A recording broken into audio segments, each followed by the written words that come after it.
दोस्तों Vichar and vibes का ये एपिसोड आप मिस नहीं कर सकते क्योंकि आज हम बात करने वाले हैं, जैसा कि आपको पता चल ही गया होगा, महाअवतार नरसिम्हा मूवी की कास्ट एंड क्रू से मैंने सबसे बात की है दोस्तों, जिन्होंने कास्टिंग की उससे बात की, जो प्रोड्यूसर्स हैं उनसे बात की है। तो अक्षय को मैंने पूछा क्या क्या लग रहा है, कैसा लग रहा है, बोलता है भाई एनिमेशन तो बहुत सही लग रहा है, तो अब हमें तो करना ही है ये फिल्म। तो तू अंततः आ ही गया।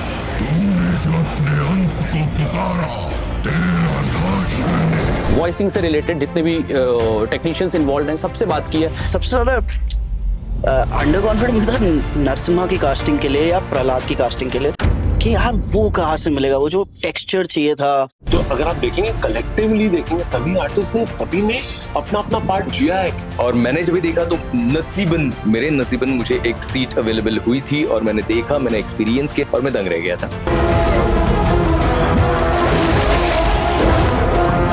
तैयार हो जा विष्णु। और एक एक आर्टिस्ट का जो अनुभव है ना, आई एम श्योर वो अनुभव सुन के आपको भी मजा आ जाएगा। ये फिल्म बिल्कुल सत्य थी, जैसा था वैसा ही था और जेनजीज को बहुत पसंद आया।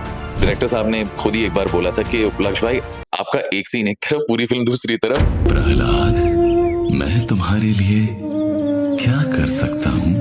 आपको जो पा लिया है, अब पाने के लिए और क्या शेष रह सकता है भला? तो उनको आप एक सजेशन क्या देंगे कि अपनी वॉइस ओवर लाइक कैसे बनाया जाए? तो मैं हर आर्टिस्ट को वही कहना चाहूंगा कि आप जितना सुनेंगे उतना सीख लेंगे। अगर आपने फिल्म देखी है, अगर नहीं भी देखी है तो इसके बाद जरूर देखना, पहले ये पॉडकास्ट पूरा देख लो। और अगर आपने फिल्म देखी है तो आप एक एक आर्टिस्ट के साथ रिलेट जरूर करेंगे, ये मिस मत करना। ये बहुत अच्छा एपिसोड है विचार एंड वाइब्स का। This is Amit Diyondi, you are watching Vichar and vibes.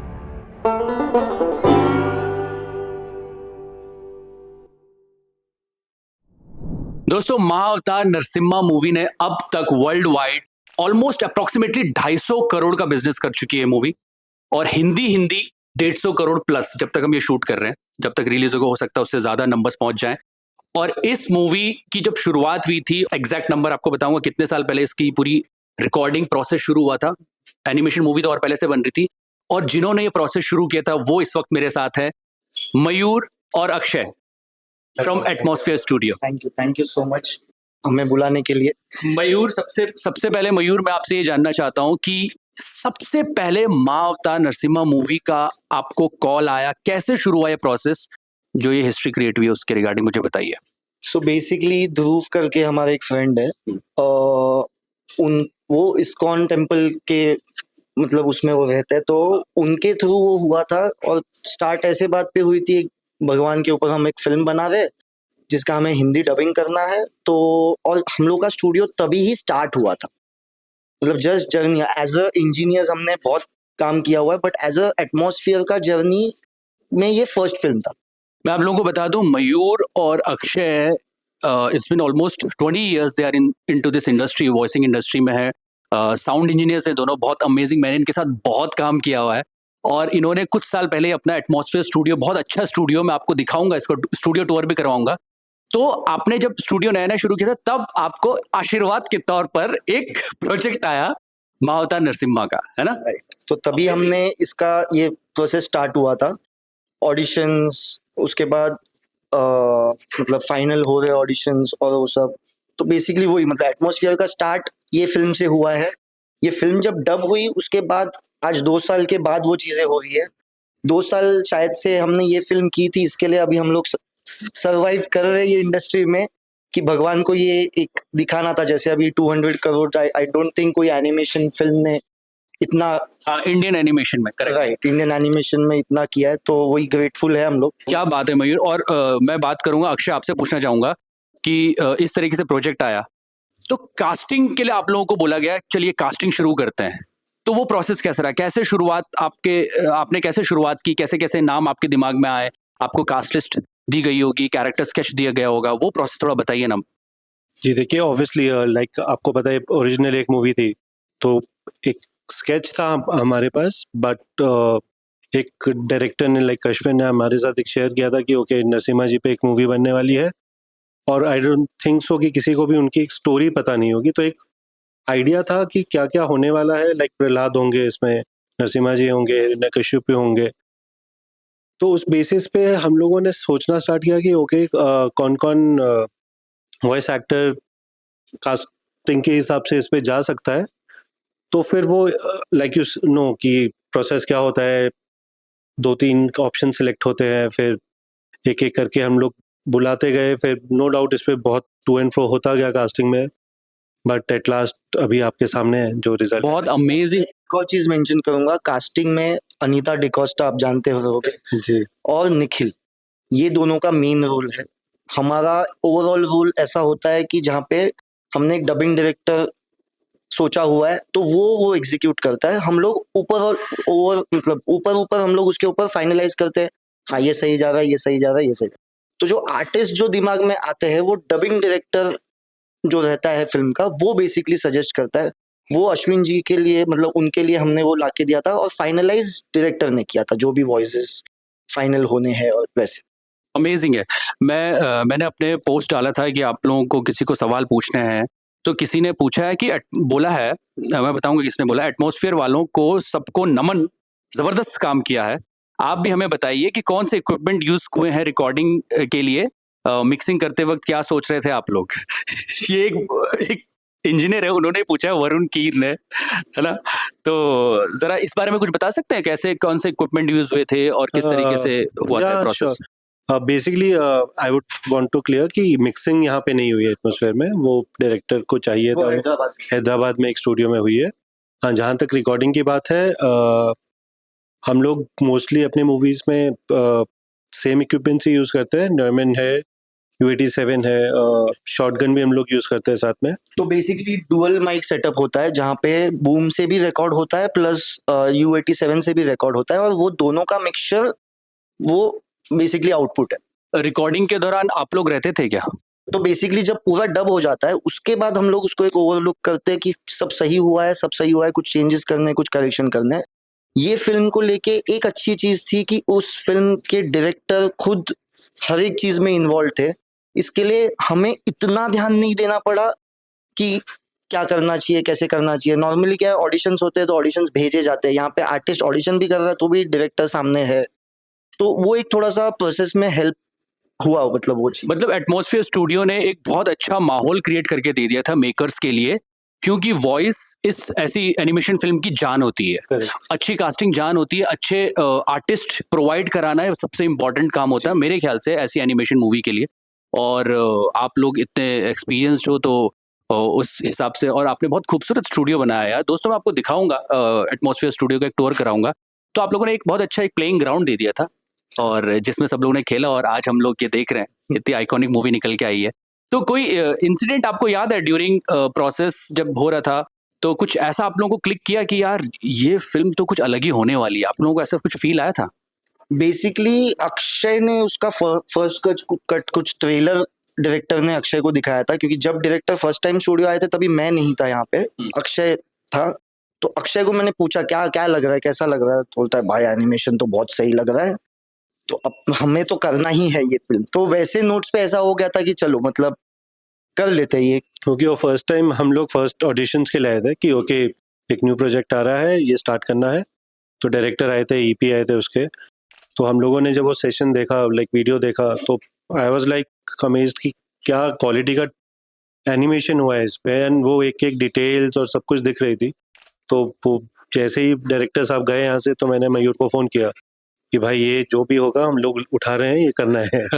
ये प्रोजेक्ट तो छोड़ नहीं सकते। छोड़ना नहीं। और वैसे देखा जाए तो हम लोग कोई भी प्रोजेक्ट छोड़ते नहीं, क्योंकि हम लोग का स्टार्ट है, हम लोग वो चूज ही नहीं हो सकते कि ये मैं कर रहा हूँ या ये मैं नहीं कर रहा हूँ। हम लोग कोई भी चीज के लिए ना नहीं बोलते, और ये स्पेशली फिल्म के लिए ना बोलने का रीजन ही नहीं था, क्योंकि भगवान का ये, और अगर आप टूर में जब भी दिखाओगे तो यहाँ पे एक वो बड़ा जो फ्रेम है भगवान को, तो वही मतलब वही एक पॉइंट ऑफ व्यू से इस चीज को तो ना बोलना ही नहीं। आप लोग भी भक्त लोग हैं, Yes. और भगवान ने देखा कि चलो ये बच्चे लोग कुछ शुरू कर रहे हैं तो इनके लिए कुछ दिया जाए, उपहार। आप लोगों से भी कुछ बोलना चाहता हूँ कि हमारे यहाँ जब लैंग्वेज लोकलाइजेशन की बात होती है या कुछ ओरिजिनल क्रिएशन की बात होती है, तो बहुत ऐसे कम लोग हैं जो उसकी सैंटिटी मेंटेन करके उसको प्रोडक्ट को डिलीवर करते हैं, वो नॉलेज की बात होती है। और मैं बहुत खुश हूँ कि मयूर और अक्षय जैसे टेक्नीशियंस हैं जो बहुत नॉलेज रखते हैं अपने क्राफ्ट का, उन्होंने ये इनिशिएटिव लिया है और ये स्टूडियो शुरू किया है। I wish and I pray यार आप लोगों को ऐसे प्रोजेक्ट आते रहें और आप ऐसे ही धमाल मचाते रहें, है ना? Thank you so much. और ये तो सिर्फ शुरुआत है। यस, डेफिनेटली डेफिनेटली भाई। इससे और अच्छा काम करेंगे होपफुली। महाअवतार नरसिम्हा का जो सिनेमैटिक यूनिवर्स है वो सब एटमॉस्फेयर में ही हो, बिल्कुल होगा। ये करूंगा। Yes yes. तो सभी अवतार यहीं पे आए और यही किससे उनको आवाजें मिले, है ना? जी जी जरूर। Thank you so much Mayur, thank you so much Akshay बात करने के लिए। Thank you so much. Thank you. तो अभी मेरे साथ बैठे हैं महाअवतार नरसिम्हा के दो मेन विलन आदि भाई और संचित भाई। आदि भाई ने किया हिरण्यकश्यप और संचित भाई ने किया हिरण्याक्ष। मैं विष्णु का वध करके उसका रक्तपान करूंगा तुम्हारे लिए भैया। तो मुझे सबसे पहले तो ये बताइए कि सबसे पहला दिन आप लोगों का इस फिल्म से जुड़ा हुआ कैसा था, कौन सा था और क्या था? ऑडिशन का था, कैसा था? ऑडिशन तो मतलब जाहिर है क्योंकि इतने सारे कैरेक्टर्स में से चुनना, इतने सारे वॉइस आर्टिस्ट में से, तो पहले निखिल ने हमें कॉल किया कि भाई ऑडिशन है तो ऑडिशन के लिए आ जाना। तो हम लोग वॉइस टेस्ट के लिए आए। हमें पता नहीं था क्या है, क्या प्रोडक्ट बनेगा, कुछ भी पता नहीं था, पूरे ब्लैंक थे। अब हमारे सामने स्क्रिप्ट आई और उसमें से पढ़ने के लिए बोला कि ये कैरेक्टर पढ़िए। तो उसका क्या बैकग्राउंड है, वो कैरेक्टर क्या है, उसका एज क्या है, उसका मैनरिज्म क्या होगा, वो पूरा हमें बताया गया था। और वो मद्देनजर रखते हुए, दिमाग में रखते हुए हम लोगों ने पोर्ट्रे करने का कोशिश किया ऑडिशन में। ऑडिशन देने के बाद में फिर वो फाइनलाइज हो गया। उसके बाद में हमें एक ग्रैंड्योर मिला, एक बड़ा सा एक स्क्रीन मिला कि इस पे हमें परफॉर्म करना है। हालांकि वहां पे तभी स्केचेस वगैरह कुछ स्केचेस थे, और उनको देखते हुए ये मैनरिज्म कैसे होगा उसका कैरेक्टर का, ये बाद में हम लोगों ने पोर्ट्रे करने का कोशिश किया। और उसके साथ में वॉइसेस भी आए हमारे, और वॉइसेस में से ही वो कैरेक्टर निकालना था, उनके एक्सप्रेशंस में से निकालना था। तो वो बहुत बड़ा अच्छा और सुखद अनुभव था हमारे लिए। अमेजिंग है, अमेजिंग। आदि भाई आप बताइए सबसे पहला दिन कैसा था आपका? पहले तो ऑडिशन हुआ, थोड़ा प्री जाता हूँ मैं। कई राउंड, जैसे संचित भाई ने बताया, कई सारे राउंड्स हुए, कई सारी वॉइस आई, फिर चटनी होती गई एंड फाइनली लॉक वॉइस हुई। लॉक वॉइस पे भी ये कहा गया था कि जब डायरेक्टर आएंगे ऑन बोर्ड वो बैठेंगे, सुनेंगे एंड देन फाइनल जो वॉइस का टेक्सचर और टोन क्वालिटी रखेंगे वो तभी ऑन बोर्ड डिसाइड करेंगे। तो वह पहले दिन ही डायरेक्टर को मिले। एंड मेरे लिए अच्छी बात ये थी, मुझे लगता है सभी आर्टिस्टों को वैसा फील हुआ होगा, that the director was clear in his mind what he wanted. Okay. हमने कई सारे ऐसे डायरेक्टर्स के साथ काम किया है जो फ्रेश एनिमेशन करते हैं, वो श्योर नहीं होते कि उनको एंड प्रोडक्ट क्या चाहिए।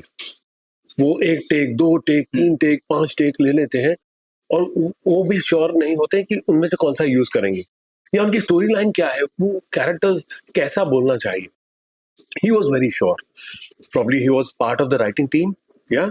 So he knew it. वो परसेप्शन लेके चल रहे थे कि जब वो लिख रहे थे तो through out the process Ashwin खुद बैठे थे? हाँ, थ्रू उन्होंने जितनी भी सिटिंग हुई हमारी, क्या बात है? खुद बैठे थे। एंड एज आई सेड, वो जो मिस्टर दास है, जो राइटर है, उनके साथ इन्होंने बैठ के लिखी है। ओके, उन्होंने पढ़ी है। तो he was clear in his mind कि उन्हें क्या चाहिए, तो इसलिए वो काम बहुत आसान हो गया, यू नो, बिकॉज वो बता देते थे ये चाहिए, हम उन्हें दे देते थे and he used to be satisfied. So that was very good experience, you know. अच्छा संचित भाई, आदि भाई, मैं पूछना चाहूंगा कि कितने दिनों में आप लोगों ने ये फिल्म अपना पार्ट पूरा किया? मैंने जो भी फाइनलाइज हुआ, वॉइस लॉक हुआ, कैरेक्टर लॉक हुआ, उसके बाद पहला दिन तो मेरा गया। पहला दिन में करीबन मैं 4 से 6 घंटे कर रहा था। उसके बाद में वापस एक बार बुलाया गया, कुछ ऑल्ट्रेशंस थे उसमें, और वापस एक बार बुलाया गया। तो मतलब करते करते मुझे करीबन हम लोग 1-1.5 महीना वगैरह कर रहे थे अंदाजन। अच्छा, पूरा प्रोसेस 1.5 महीने तक चला फाइनल होने तक? परफेक्शन चाहिए था, परफेक्शन चाहिए था, खुद डायरेक्टर की तरफ से भी और हमारी तरफ से भी, हालांकि पूरी टीम की तरफ से ही। वो परफेक्ट होने का नतीजा ही आप अभी देख रहे हो। जब तक हर इंसान संतुष्ट नहीं होता अपनी क्रिएटिविटी से, तब तक वो अपरिपूर्ण रहता है, ये मेरा मानना है। तो 1-1.5 महीना तो वैसे ही चला। उसके बाद में भी कुछ अल्टरेशंस आए थे, वो हम कर दे गए। आदि भाई, मेरा कैरेक्टर डब करने के लिए मुझे 2 से 3 सेटिंग लगी, मतलब ऑलमोस्ट अ डे, बिकॉज वो दिल्ली से आ रहे थे और मैं भी चाह रहा था कि वो आवाज़ ज़्यादा ये ना हो कि ताकि दूसरी रिकॉर्डिंग्स हिंडर ना हो। तो 2-3 सेटिंग्स में वो किया। फिर उसके बाद जैसे बताया भाई ने एनिमेटिक्स बढ़ता गया, तो आके थोड़े फिलर्स Changes वगैरह, fillers। वो करने आना पड़ता था। इनफैक्ट लास्ट की करेक्शन तो हमने मूवी के रिलीज की कुछ 1-1.5 महीने पहले भी की। अच्छा। हाँ, वो तो आपको पता हाँ, है correct। एनिमेशन का प्रोसेस जो होता है, जो Correct। फ्रेश एनिमेशन होता है उसमें ये होता ही होता है। कभी-कभी डायलॉग चेंज हो जाता है, एडिट चेंज हो जाता है, एनिमेशन थोड़ा चेंज हो जाता है। सो प्रोसेस तो लंबा रहा ही, लेकिन जो रिकॉर्डिंग वाला पार्ट था वो 3 सेशन गए थे मेरे। तीन सेशन इन 3 दिन में 7-7, 8-8 घंटे में हाँ, आपने किए थे। Reel wise. अमेजिंग है भैया। मैं ये जानना चाहता हूँ अब आप लोगों से कि प्रोसेस तो आप लोगों ने बताया, जब फिनिश्ड प्रोडक्ट आप लोगों ने थिएटर में देखा, आप लोगों का कैसा रिएक्शन था? आसपास भी और आप लोगों का कैसा रिएक्शन था जब आप लोगों ने अपनी आवाज सुनी? बहुत बढ़िया एक्सपीरियंस था। हालांकि मुझे टिकट्स नहीं मिल रहे थे। बात कर रहे हो? हाँ जी, हाँ जी, आज भी नहीं मिल रहे हैं। कल का ही वाकया है। कल दही हांडी थी हमारे यहाँ पे पूरे भारतवर्ष में। बीवी ने और बच्चे ने सोचा कि हम लोग जाके थिएटर में देखते हैं। एक भी टिकट अवेलेबल नहीं थी और मैंने जब भी देखा तो मेरे नसीबन मुझे एक सीट अवेलेबल हुई थी और मैंने देखा, मैंने एक्सपीरियंस किया, मैंने खुद की आवाज सुनी, दूसरों की भी आवाजें सुनी और मैं दंग रह गया था। मतलब गूज़बम्स, रोंगटे खड़े होना या जो भी आप उसको नाम दो, क्योंकि प्रोडक्ट इतना बढ़िया बनकर आया है सभी एस्पेक्ट्स में। मतलब स्क्रिप्टिंग लेवल पे, डायरेक्शन लेवल पे, एडिटिंग लेवल पे, वॉइसिंग लेवल पे, सभी एस्पेक्ट्स में इतना बढ़िया बनकर आया है।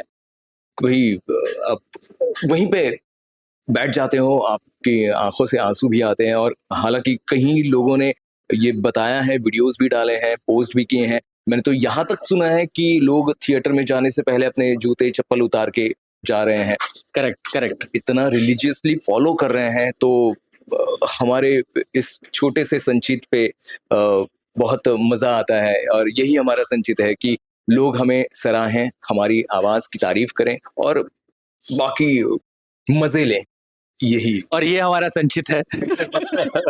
मैं आप लोगों को बताना चाहता हूँ, मौका है, जब मैं शुरुआत में मुंबई में आया था 2007 में, तो मैंने सबसे पहले स्टूडियो में जिस आर्टिस्ट की आवाज सुनी थी वो संचित भाई थे और वो एक छोटा सा बच्चे की आवाज थी, 3-4 साल के बच्चे की एनिमेशन में। मैंने बोला यार ये बंदा कैसी आवाज निकाल रहा है, जबरदस्त। बच्चे वालों को बच्चा होगा, फिर देखा नहीं ये तो लड़का है, बड़ा लड़का। फिर जब बाहर आया, हाय आई एम संचित। मेरे नो भाई, बंदे की आवाज इतनी बेस निकाल रहा है, इतना छोटा बच्चा। मैं तब इम्प्रेस हो गया था संचित भाई आपसे। और आज आपसे मेरे को बात करके बहुत अच्छा लगा और आपने बहुत अच्छी परफॉर्मेंस दी है। बैठे रहो अभी। आप बताइए ना कि आपने जब फर्स्ट टाइम थिएटर में देखी कैसा था एक्सपीरियंस? मैंने जब थिएटर में देखी, मैंने काफी हद तक मूवी देख ली थी, तो मुझे आइडिया था कि क्या है। और सेम जैसे संजीत भाई ने बताया कि मुझे भी देखने के लिए फर्स्ट या सेकंड वीक तक वेट करना पड़ा क्योंकि टिकट्स नहीं मिल रही थी, अवेलेबल नहीं था। तो जब देखा तो वो जो मैंने सेट किया था इमेजिनेशन मेरे माइंड में, मैंने डायरेक्टर से भी कहा था कि this film is going to do wonders, ये उससे आई कुड से 1000% आगे बढ़ गई थी बात। करेक्ट। एंड सबसे अच्छी बात आर्टिस्ट को तब लगती है जब आपके काम को लोग उधर देखते हुए अप्रिशिएट कर रहे होते हैं, एंजॉय कर रहे होते हैं, उनके चेहरे पे वो एक स्माइल होती है या दे एंजॉय द सिनेमा। और वो मैं देख रहा था कि सभी लोग इतने इंट्रीग थे, मतलब लोग आजकल जो सिनेमा हॉल में मोबाइल पर लगे रहते हैं वो नहीं देखा मैंने। Correct. For a change. And बहुत अच्छा वो एक एस्पेक्ट कहूंगा इस मूवी को लेकर। तो आप लोगों ने ये फिल्म, संचित भाई ने तो अभी कुछ दिनों पहले ही देखी, आपने शुरुआत में देख ली थी, शुरुआती वीक में देख ली मैंने थी? फर्स्ट वीक के बाद देखी। ठीक है, तब तक तो रिस्पांस मिल गया होगा आप लोगों को? कैसा मिल गया था, अच्छा खासा मिल गया था। तो ये जो रिस्पांस आया था, ओवरवेलमिंग रिस्पांस मिला है, वो कैसा लग रहा है अभी आप लोगों को? भाई एक आर्टिस्ट के लिए और क्या चाहिए। हम तो काम करते हैं और काम करने के बाद हम कोई अपेक्षा नहीं रखते कि कोई उसको सराहे या ना सराहे या ठुकरा दे या जो भी है। पर कुछ कुछ काम ऐसे होते हैं ना जो आपको मन से ऐसा लगता है कि भाई इसका कुछ होना चाहिए। जैसे आदि ने बताया कि इसे पहले दिन से लग रहा था कि ये कुछ तो वंडर करेगा। तो हर किसी को ऐसा लगता नहीं है या हर कोई प्रेडिक्ट नहीं कर सकता कि इसका ये भाई ये बनेगा। मैं ऑस्कर के लिए काम कर रहा हूँ ना, मैं तो फिल्म फेयर के लिए भी कर सकता हूँ या फिर स्टेट लेवल के लिए भी कर सकता हूँ। पर मतलब वही होता है कि अगर आपके काम को सराहा जाए तो और क्या चाहिए। बस इतना ही काफी है। हाँ, साथ में पैसे भी चाहिए। और इस फिल्म में स्पेशली इस फिल्म में वॉइस आर्टिस्ट की बहुत अच्छी तारीफ हो रही है, क्योंकि पूरी फिल्म को उठाया गया है। एनिमेशन तो है ही अच्छा, हाँ। बट परफॉर्मेंसेस इतनी खूबसूरत हुई हैं। आदि भाई, आपके कुछ रिस्पॉन्सेज जो आपको मिले होंगे उस बारे में कुछ बताइए ना। हाँ, मतलब लोगों का यही कहना है कि आज तक लोगों ने ऐसी वॉइस एक्टिंग या वॉइस परफॉर्मेंस, या लोग डबिंग कहते हैं इसको, ये डबिंग नहीं था। क्योंकि डब वो होता है जहाँ पे हम कंटेंट कोई फॉरेन लैंग्वेज हो या कोई और लैंग्वेज हो, उस पे हम कोई हिंदी या जो भी रीजनल वॉइस करते हैं उससे डबिंग कहते हैं। ये एक्चुअली हम सभी एक्टर्स हैं, आर्टिस्ट हैं, थिएटर आर्टिस्ट हैं, और हमने एक्चुअली वो किरदार परफॉर्म किया को पूरा। निभाया है। तो अगर आप देखेंगे, कलेक्टिवली देखेंगे, सभी आर्टिस्ट ने, सभी ने अपना अपना पार्ट जिया है। और इसीलिए कहते हैं ना कि अगर दाल अच्छी बनी, सब्जी अच्छी बनी, मीठा अच्छा बना, पूरी अच्छी बनी, तो थाली अच्छी लगती है। करेक्ट। इस मूवी के साथ वही हुआ है। इसमें सारे VFX अच्छा था, डायरेक्शन अच्छा था, साउंड अच्छा, मतलब BGM अच्छा था, गाने अच्छे थे, वॉइसिंग इतनी बढ़िया थी, तभी वो निखर के आया ना प्रोडक्ट। तो voicing is a very big element, जिसे मैं कहूँगा कुछ हद तक उतना श्रेय नहीं मिला है, लेकिन लोगों तक, सोशल मीडिया हैंडल्स तक वो पहुंच रही है बात, तो अच्छा लगता है। नहीं, सही बोला आपने। अभी भी लेकिन मुझे लगता है कि मेन स्ट्रीम जो एक्टर्स लोग पूरा उनको लाइमलाइट मिलती है, चीजें मिलती है जब फिल्म हिट होती है, तो मेरे ख्याल से ऐसी मूवीज में वॉइस आर्टिस्ट को अप्रिशिएशन मिलना चाहिए। मेरे ख्याल से उनके इंटरव्यूज होने चाहिए, उनके आर्टिकल्स छपने चाहिए, उनकी जर्नी के बारे में चीजें होनी चाहिए, पता चलना चाहिए। क्योंकि जीवन भर एक आर्टिस्ट काम करता है, एक काम उसका ऐसा आता है जो उसकी पूरी जीवन भर की जो तपस्या होती है वो उसको सफल करता है, और वो एक मैनिफेस्ट होती है चीजें। और ये मैं यहाँ पे मेंशन करना चाहूंगा कि हम लोग पर्दे के पीछे रहते हैं, हालांकि माइक के पीछे रहते हैं, तो हमारा चेहरा नहीं दिखता, किसी को नहीं दिखता। मतलब आजकल सोशल मीडिया इतना बड़ा हुआ है, तो इसके चलते अभी अभी कुछ हद तक हमें हमारे चेहरे लोगों को दिखाने का मौका मिल रहा है। वरना डबिंग करते हो, हाँ वॉइसिंग करते हो, तो क्या करते हो, आवाज निकाल के बताओ। ये आज भी होता है हमारे साथ में। अच्छा डबिंग करते हो, किसकी आवाज, अच्छा इसके, हाँ निकाल के बताओ। ये होता है, वहां तक सीमित है। तो आज मतलब हमें कुछ हद तक पब्लिसिटी मिल रही है आपकी वजह से, सोशल मीडिया पे भी। तो हम दोनों भाई आपका बहुत शुक्रिया कहना चाहेंगे, क्योंकि आप हमें लाइमलाइट में लेके आ रहे हो, और ये आज से मतलब इस दौर से शुरू हुआ है, ये लंबा दौर चलेगा। नहीं, अभी से tides are going to change. बिल्कुल बिल्कुल। और खासकर विचार एंड वाइब्स में मेरा उद्देश्य यही रहा है हमेशा से कि जो आवाजें हैं उनको एक चेहरा भी मिले, और उनकी कहानी, उनकी जर्नी, क्योंकि हम लोगों को लगता है कि ये तो इसको तो मैं जानता ही नहीं हूँ, ये कौन है, लेकिन उसकी एक अपनी जर्नी रही है, उसका एक अपना स्ट्रगल रहा है, उसने छोटे छोटे छोटे बहुत सारे कैरेक्टर्स करके यहाँ तक पहुंचा है। फिर एक कोई लाइफ में कैरेक्टर आता है ऐसा जिससे उसकी पूरी जो उसकी मेहनत है वो दिखती है। तो विचार एंड वाइब्स में तो यही कोशिश करता हूँ मैं सभी वॉइस आर्टिस्ट के साथ बात करने की, टेक्नीशियन से बात करने की। अभी मैं चाहता हूँ कि दोनों हिरण्यकश्यप और हिरण्याक्ष मेरे सामने बैठे हैं, तो एक दोनों का संवाद हो जाए। कुछ आप लोगों को याद है तो प्लीज करें। यस। तो ठीक है, ये तुच्छ हिरण्याक्ष अपने इन्हीं तुच्छ हाथों से सब कुछ नष्ट कर देगा भैया। शांत हिरण्याक्ष, शांत। मैं चाहता हूं कि तुम सबसे पहले जाकर विष्णु को ढूंढो और उसका वध कर दो। आशीर्वाद दीजिए भैया। विजय भव। ये एग्जिट थी। बहुत ही अमेजिंग है दोस्तों। अभी और भी आर्टिस्ट आने वाले हैं। थैंक यू सो मच आदि भाई, थैंक यू सो मच संचित भाई मुझसे बात करने के लिए। थैंक यू, बहुत बहुत शुक्रिया। Thank you. तो दोस्तों, कोई भी कहानी होती है, उस कहानी को बनाते हैं उसके पात्र, कैरेक्टर्स, और जब वो कहानी पात्र के थ्रू दर्शकों तक पहुंचती है, तो उसमें जब बीच बीच में कुछ संवाद कैरेक्टर्स के नहीं होते हैं, वो दर्शकों तक पहुंचाते हैं उसके सूत्रधार।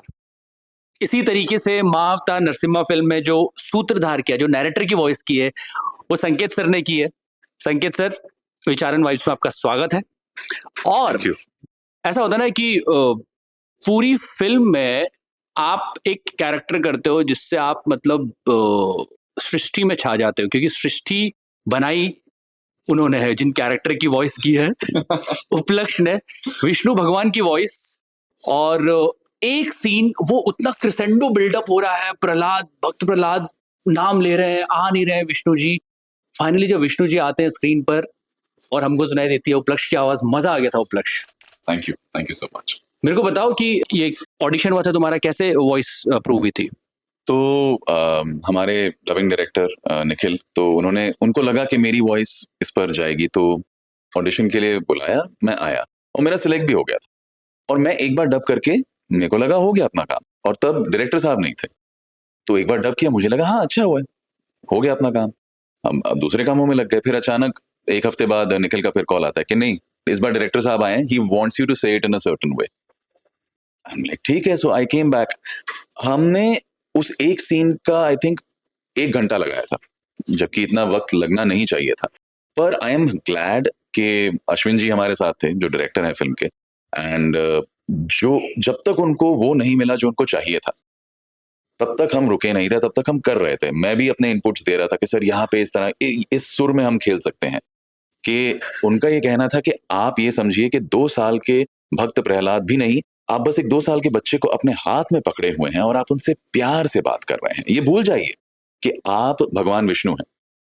आप बस उस आपके हाथों में जो बच्चा है, उसके प्रेम में आप उससे कैसे बात करेंगे, ये मुझे ब्रीफ मिला था। एंड आई थिंक उसी की बदौलत जो इकलौता सीन है मेरा पूरी फिल्म में, वो इतना अच्छा निकल के आया और लोग इतनी सराहना कर रहे हैं, इतना प्यार दे रहे हैं, तो उसके लिए मैं सबका बहुत बहुत शुक्रिया कहना चाहूंगा।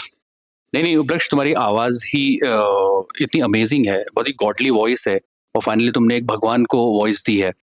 तो तुम्हारे पूरे अगर मैं करियर ग्राफ में देखूं तो ये एक सीन जो भगवान विष्णु का तुमने वॉइस दी है, वो कितना इंपॉर्टेंट रोल प्ले करता है as a voice actor? Prahlad, मैं तुम्हारे लिए क्या कर सकता हूँ? आपको जो पा लिया है, अब पाने के लिए और क्या शेष रह सकता है भला? आई थिंक जब हम कर भी रहे थे तब मुझे भी पता नहीं था कि ये इतना बड़ा हो जाएगा। ये एक इकलौता सीन है, मुझे लगा इतनी बड़ी फिल्म है, भक्त प्रहलाद पर है, हिरण्यकशिपु होंगे और बड़े सारे कैरेक्टर्स होंगे, तो मेरा एक सीन क्या ही हो जाएगा, मेरे को ये लगा था। पर हाँ, अब जब फिल्म ने इतना अच्छा कर लिया है, लोग इतना प्यार दे रहे हैं फिल्म को, मुझे लगता है कि, और ये डायरेक्टर साहब ने खुद ही एक बार बोला था कि उपलक्ष भाई, आपका एक सीन एक तरफ, पूरी फिल्म दूसरी तरफ, पर ये एक सीन इतना प्यार मिल रहा है। मुझे आज भी लोग कहते हैं कि सर हमें प्लीज पर्सनली मिलो, हमें आपके चरण स्पर्श करने। मैंने कहा नहीं, ये ज्यादा हो जाएगा, ये नहीं होगा। पर हाँ, as a voice artist I think अब आगे चलकर मुझे लगता है कि और तरह के रोल, इसी तरह के रोल मुझे मिलेंगे। मुझे लगता है कि इसके अलावा, मैं जानता हूँ कि इसके अलावा भी मैं बहुत कुछ कर सकता हूँ। तो मैं सबसे यही गुजारिश करूंगा, अगर कोई मुझे कास्ट करना चाहता है, मुझे अलग अलग तरह के कैरेक्टर्स में ऑडिशन के लिए बुलाइए, मैं जरूर आऊंगा। मैं खुद भी जानूंगा कि मैं कितने पानी में हूँ। एज अ वॉइस आर्टिस्ट मुझे लगता है कि this will catapult me to much better work, and आगे जाके और बहुत अच्छा काम करेंगे। आपने तो अभी शुरुआत की है, आपने लक्ष्मण की वॉइस दी है ना? हमने बात की थी उसमें काफी डिटेल, रामायण में। अभी भगवान विष्णु की आपने वॉइस दी है, लेकिन संकेत सर मेरे साथ बैठे हैं। संकेत सर तो कई सालों से ऐसी भगवान की आवाजें देते आ रहे हैं, भगवान के कहानियों का नरेशन करते हुए आ रहे हैं। सर, आपको ये फिल्म के नरेशन के लिए कैसे अप्रोच किया गया, जरा वहां से शुरुआत करते हैं। मैं अमित ये बताऊंगा कि एक है अनीता डिकोस्टा, उन्होंने मुझे एक दिन फोन किया और कहा कि संकेत जी, एटमॉस्फेयर स्टूडियो में आपको जाना है, एक ऑडिशन है, जाकर देखा रहिए। जब मैं यहाँ आया तो देखा ऑडिशन चल रहा है, और मुझे बस जस्ट पीछे ही स्टूडियो है, ब्रह्मा जी के ऑडिशन के लिए मुझे बुलाया गया था। मैंने जब ऑडिशन दिया, कॉन्फिडेंट था कि मेरा होना ही होना है। ऑडिशन दिया, ऑडिशन देके मैं घर चला गया। 3-4 दिन के बाद मुझे कॉल आया कि ब्रह्मा जी की डबिंग है। मैं आया ब्रह्मा जी की डबिंग के लिए। वहां अश्विन साहब मौजूद थे, जो फिल्म के डायरेक्टर सर, और निखिल से मेरी मुलाकात हुई, मिस्टर निखिल लालवानी जो डबिंग डायरेक्टर थे यहाँ पे, उनसे मुलाकात हुई। अश्विन जी से मुलाकात उन्होंने करवाई। हमने ब्रह्मा जी की डबिंग शुरू की। जब डबिंग शुरू की तो पता नहीं क्यों मेरा एक वो है कि मैं किसी प्रोजेक्ट से जुड़ता हूं तो मैं कैरेक्टर के बजाय सोचता हूं मुझे नरेशन के लिए बुलाया जाए। अच्छा। ये पहले से ही मतलब सोचता रहता हूं, लेकिन बुलाया था कैरेक्टर के लिए, तो मैं कैरेक्टर करने के लिए आया था। अब ब्रह्मा जी की डबिंग मैंने शुरू की तो मैं सुन रहा हूँ हेडफोन में कि इस वॉइस को नरेशन के लिए यूज कर सकते हैं, नरेशन के लिए यूज कर सकते हैं, ज्यादा बेटर होगा। आप खुद ही सोच रहे हैं? नहीं, अश्विन जी डिस्कस कर रहे थे मॉनिटर रूम में, अच्छा निखिल और रिकॉर्डिस्ट के साथ। अच्छा, आपको सुनाई दे रहा है और मुझे हेडफोन में सुनाई दे रहा है। मेरे हाथ में ब्रह्मा जी की स्क्रिप्ट है, मैं ब्रह्मा जी की डबिंग कर रहा हूँ और जो मैं सोच रहा हूँ कि वो लोग बोल मुझे नरेशन करना चाहिए, मतलब मुझे मिल जाए, और वो अंदर डिस्कस कर रहे हैं, तो मैं कह रहा हूँ जो मैं सोच रहा हूँ तो अंदर बात ही चल रही है। 90% मैं ब्रह्मा जी की डबिंग कर दिया था, रोक दिया गया, कहा गया कि सर अब हम बाकी कल करेंगे। तो मैंने कहा ठीक है कल करेंगे। चला गया मैं। कल होके मुझे निखिल का फोन आया कि संकेत जी आइए। मैं आया तो मेरे हाथ में स्क्रिप्ट दी गई। मैंने कहा ये तो कुछ और है, ब्रह्मा जी का किया था वो क्या, क्योंकि मेरा ध्यान था 90% मैं कर चुका हूँ, 10% ही बचा हुआ। बिल्कुल। तो उसने कहा कि नहीं हम नरेशन करेंगे। मैंने कहा चलो नरेशन करते हैं। नरेशन की जब मैंने शुरुआत की तो मैंने वहां ये देखा कि डायरेक्टर जो अश्विन कुमार हैं उनकी इन्वॉल्वमेंट इतनी ज्यादा और इतनी अच्छी है कि डायरेक्टर भी हैं, एनिमेटर, मतलब एनिमेशन में भी उनका इन्वॉल्वमेंट है, और साथ ही साथ स्क्रिप्ट में वो, और उनको जो चाहिए बस वो चाहिए, करेक्ट, वो निकलवा के लेते हैं। और हम लोग भी इतना उसमें इन्वॉल्व हो जाते हैं ना, और भगवान का जब करते हैं ना तो अपने आप हम लोग, भारतीय संस्कृति क्या है, हम आर्टिस्ट हैं और आर्टिस्ट को ऊपर वाले का ब्लेसिंग्स है। काल चक्र की माया ऐसी है कि जो साम्राज्य अंधकार के बल पर सज रहा था, वहीं एक पवित्र ज्योति प्रकाशित होने के लिए तैयार हो रही थी। प्रहलाद, और विष्णु जी की फिल्म है, उनको पता है किससे कैसे क्या चीज करवानी है। आपकी मन की भी इच्छा उन्होंने सुन ली।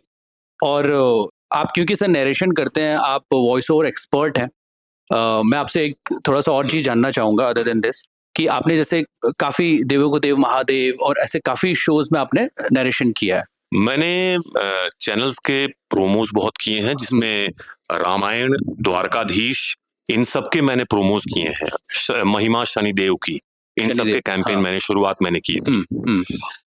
तो सर मैं आपसे सवाल पूछना चाहता हूँ कि क्योंकि आजकल काफी लोग वॉइस ओवर करना चाहते हैं, तो उनको आप एक सजेशन क्या देंगे कि अपनी वॉइस ओवर लाइक कैसे बनाया जाए? मैं तो ये कहता हूँ कि जो मुझे मेरे मतलब गुरु कह लें या मेंटोर कह लें, मिस्टर अमीन सयानी साहब, जब मैं उनसे जुड़ा था और शुरुआत मेरी करियर की हुई थी, तो मैंने उनसे कहा था कि सर मैं क्या करूं, कि क्योंकि उस समय तो हर कोई मुंबई जब आता है एक्टिंग के लिए आता है, लेकिन हम लोग वॉइस को एक जरिया बनाते हैं यहाँ मुंबई में सर्वाइवल के लिए। तो उन्होंने कहा था देखो ये बहुत अच्छा करियर बन सकता है तुम्हारा, और मुंबई में एस्टैब्लिश्ड हो जाओगे इसके बल पे, वॉइस के बल पे, लेकिन सबसे पहले सुनना सीखो। जितना सुनोगे उतना सीखोगे और उतना ही अच्छा बोलोगे।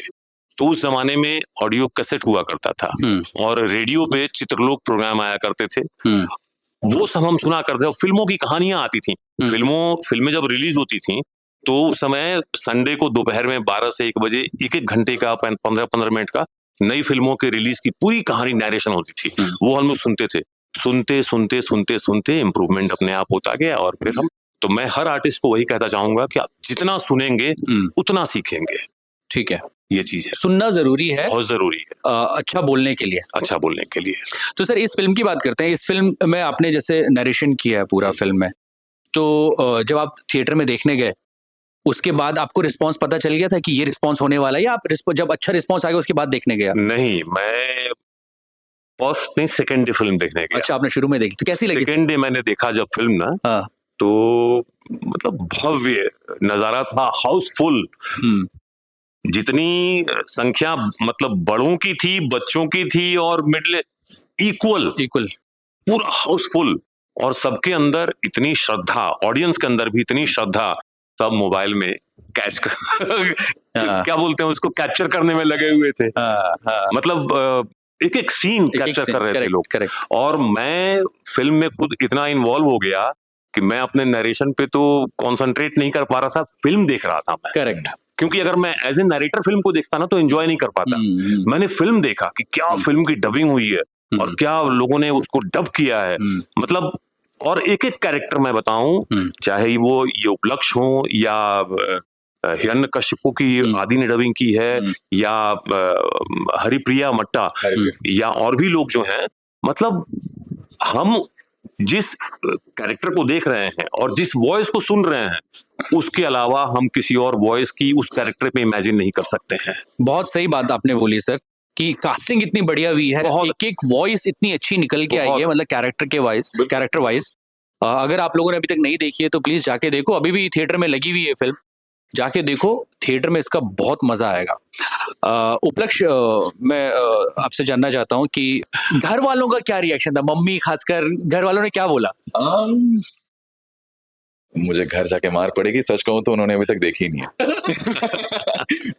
लेकिन उन्होंने जरूर मेरा काम देख लिया है, क्योंकि आए दिन इंस्टाग्राम पर मुझे लोग मैसेज कर रहे हैं, उसकी वीडियो बनाकर जो है अपनी स्टोरीज पर डाल रहे हैं, मुझे टैग कर रहे हैं, तो उनके जरिए मॉम और डैड दोनों ने मेरा सीन एटलीस्ट देख लिया। पर मैं उनको 2 हफ्ते से बोल रहा हूँ, प्लीज वक्त निकालिए, प्लीज जाके देखिए, मेरा काम है इसलिए मत देखिए, पर फिल्म अपने आप में इतनी बेहतरीन बनाई गई है बिल्कुल कि सबको देखनी चाहिए, इररिस्पेक्टिव आप हमारे जो शास्त्र हैं उसमें मानते हैं नहीं मानते हैं, आप बस इसको फिल्म के नजरिए से भी देखेंगे, आपको बहुत मजा आएगा। मनोरंजन का खजाना है ये मेरे हिसाब से, बिल्कुल।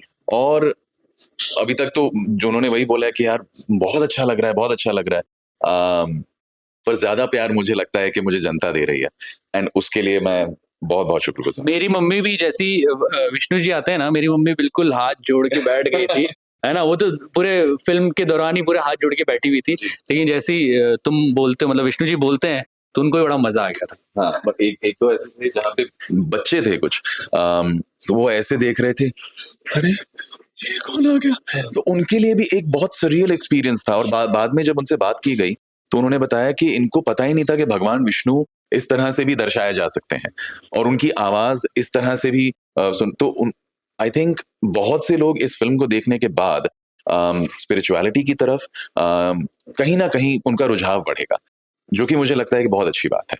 बिल्कुल बिल्कुल, अच्छा सिनेमा, अच्छी फिल्म, अच्छी कहानियां इसीलिए होती हैं कि वो एक समाज में एक बदलाव की एक चिंगारी फोड़ दें।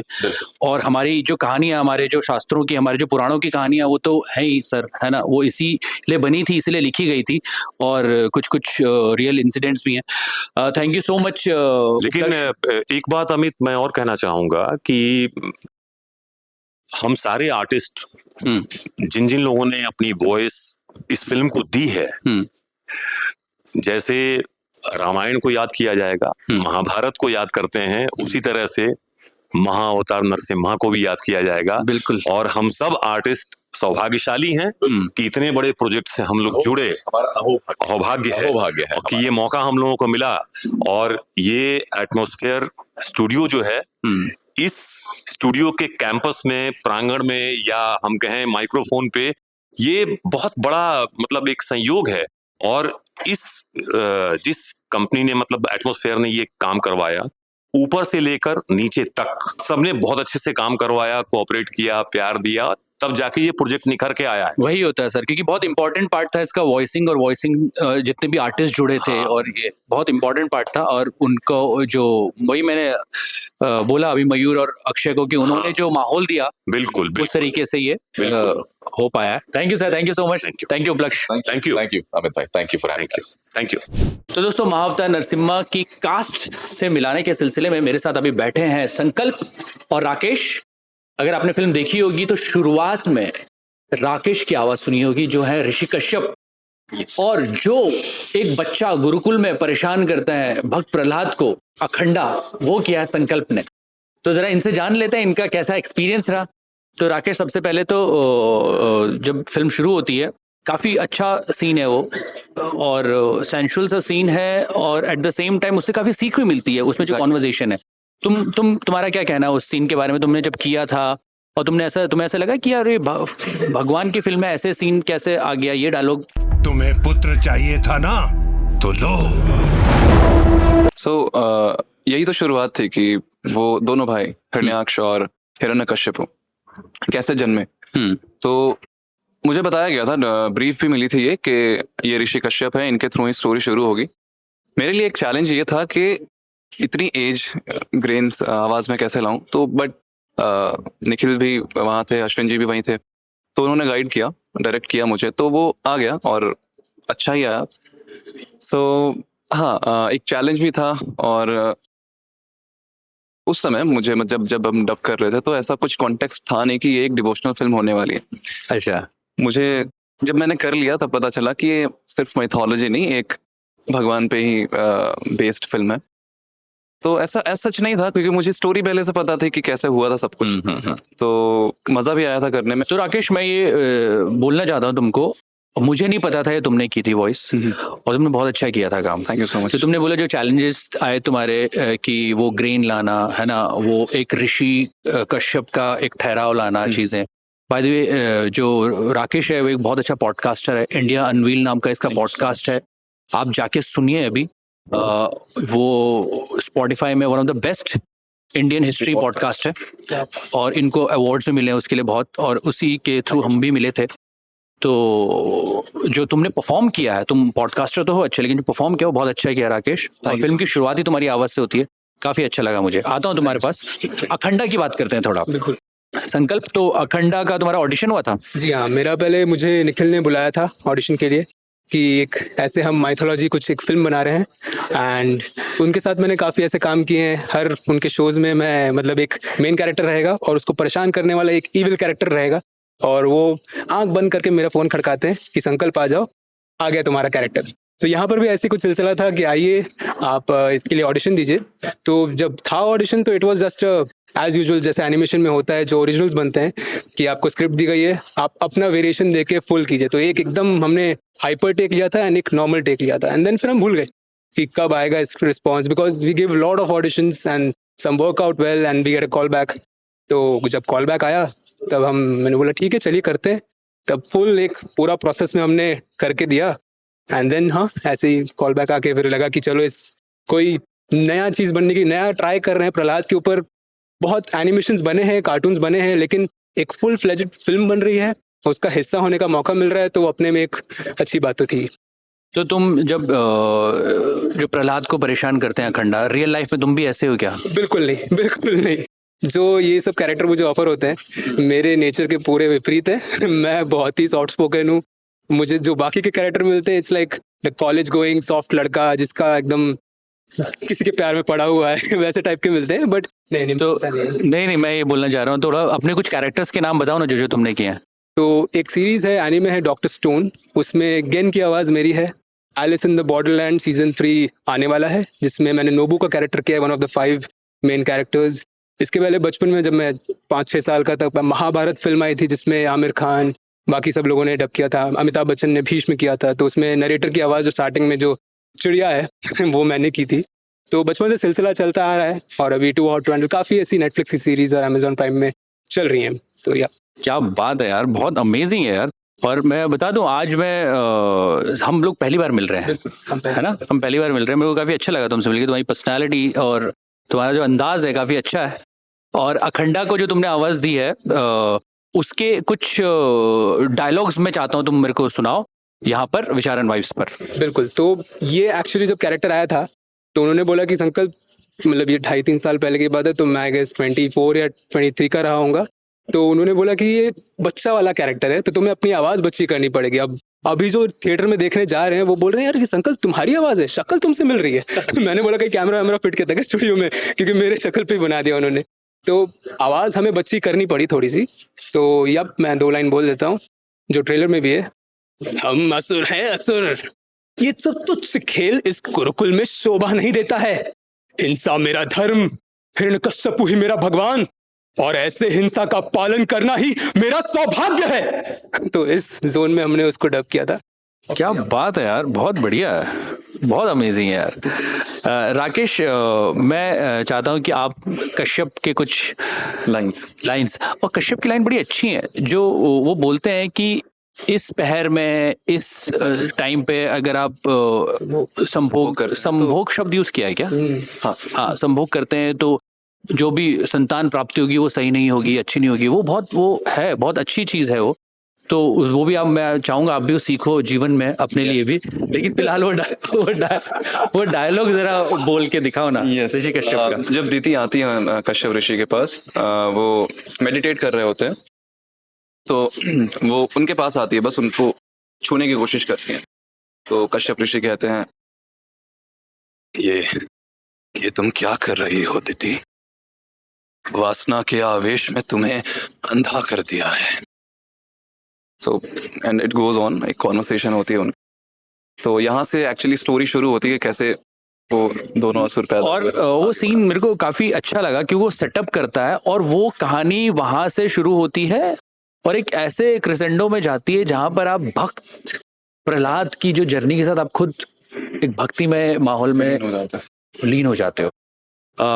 और मैं ये जानना चाहूंगा आप लोगों से कि जो रिस्पांस मिला है उसके बाद आप लोगों का कैसा, मतलब कॉल्स आए, चीज़ें कि you are the part of this movie और आप लोगों ने वॉइस दी है, उसका कुछ मेरे को बताइए ना, एक्सपीरियंसेस कैसे रह रहे हैं? एक्चुअली मैंने पहली बार मूवी देखी नहीं थी। इट्स बीन सो लॉन्ग, ये डब हुई थी 2 साल, अराउंड 2.5 साल हो गए। तो ये पहले आ रही थी अहोबल नाम से, तो मुझे कोई आइडिया भी नहीं था कि महाअवतार नरसिम्हा ही अहोबल बन के आई है। तो मेरे दोस्त ने एक स्टोरी लगाई थी, तो मैंने स्टोरी देखी, मुझे याद आया, वो क्लिक हुआ कि ये कैरेक्टर तो मैंने किया था, ये सीन उस मूवी की है। तो मैंने पूछा कौन सी मूवी है, तो ही सेड के महाअवतार नरसिम्हा। तब मुझे पता चला, तब मैं देखने गया। अच्छा, मतलब तेरे को रिलीज हो गई, तेरे को पता भी नहीं चला था वो जो। हाँ, नाइस नाइस। अच्छा, तब तक किसी ने ये बहुत सारे लिस्ट क्या आर्टिस्ट बहुत सारे होंगे तो उसे पता नहीं चला होगा। हाँ, और फिर क्योंकि 2.5 साल से राकेश काफी अलग तरीके से बिजी है, पॉडकास्टर है, एक्टर है, ये तो डबिंग वबिंग में थोड़ा सा कम ध्यान दे रहा है आजकल।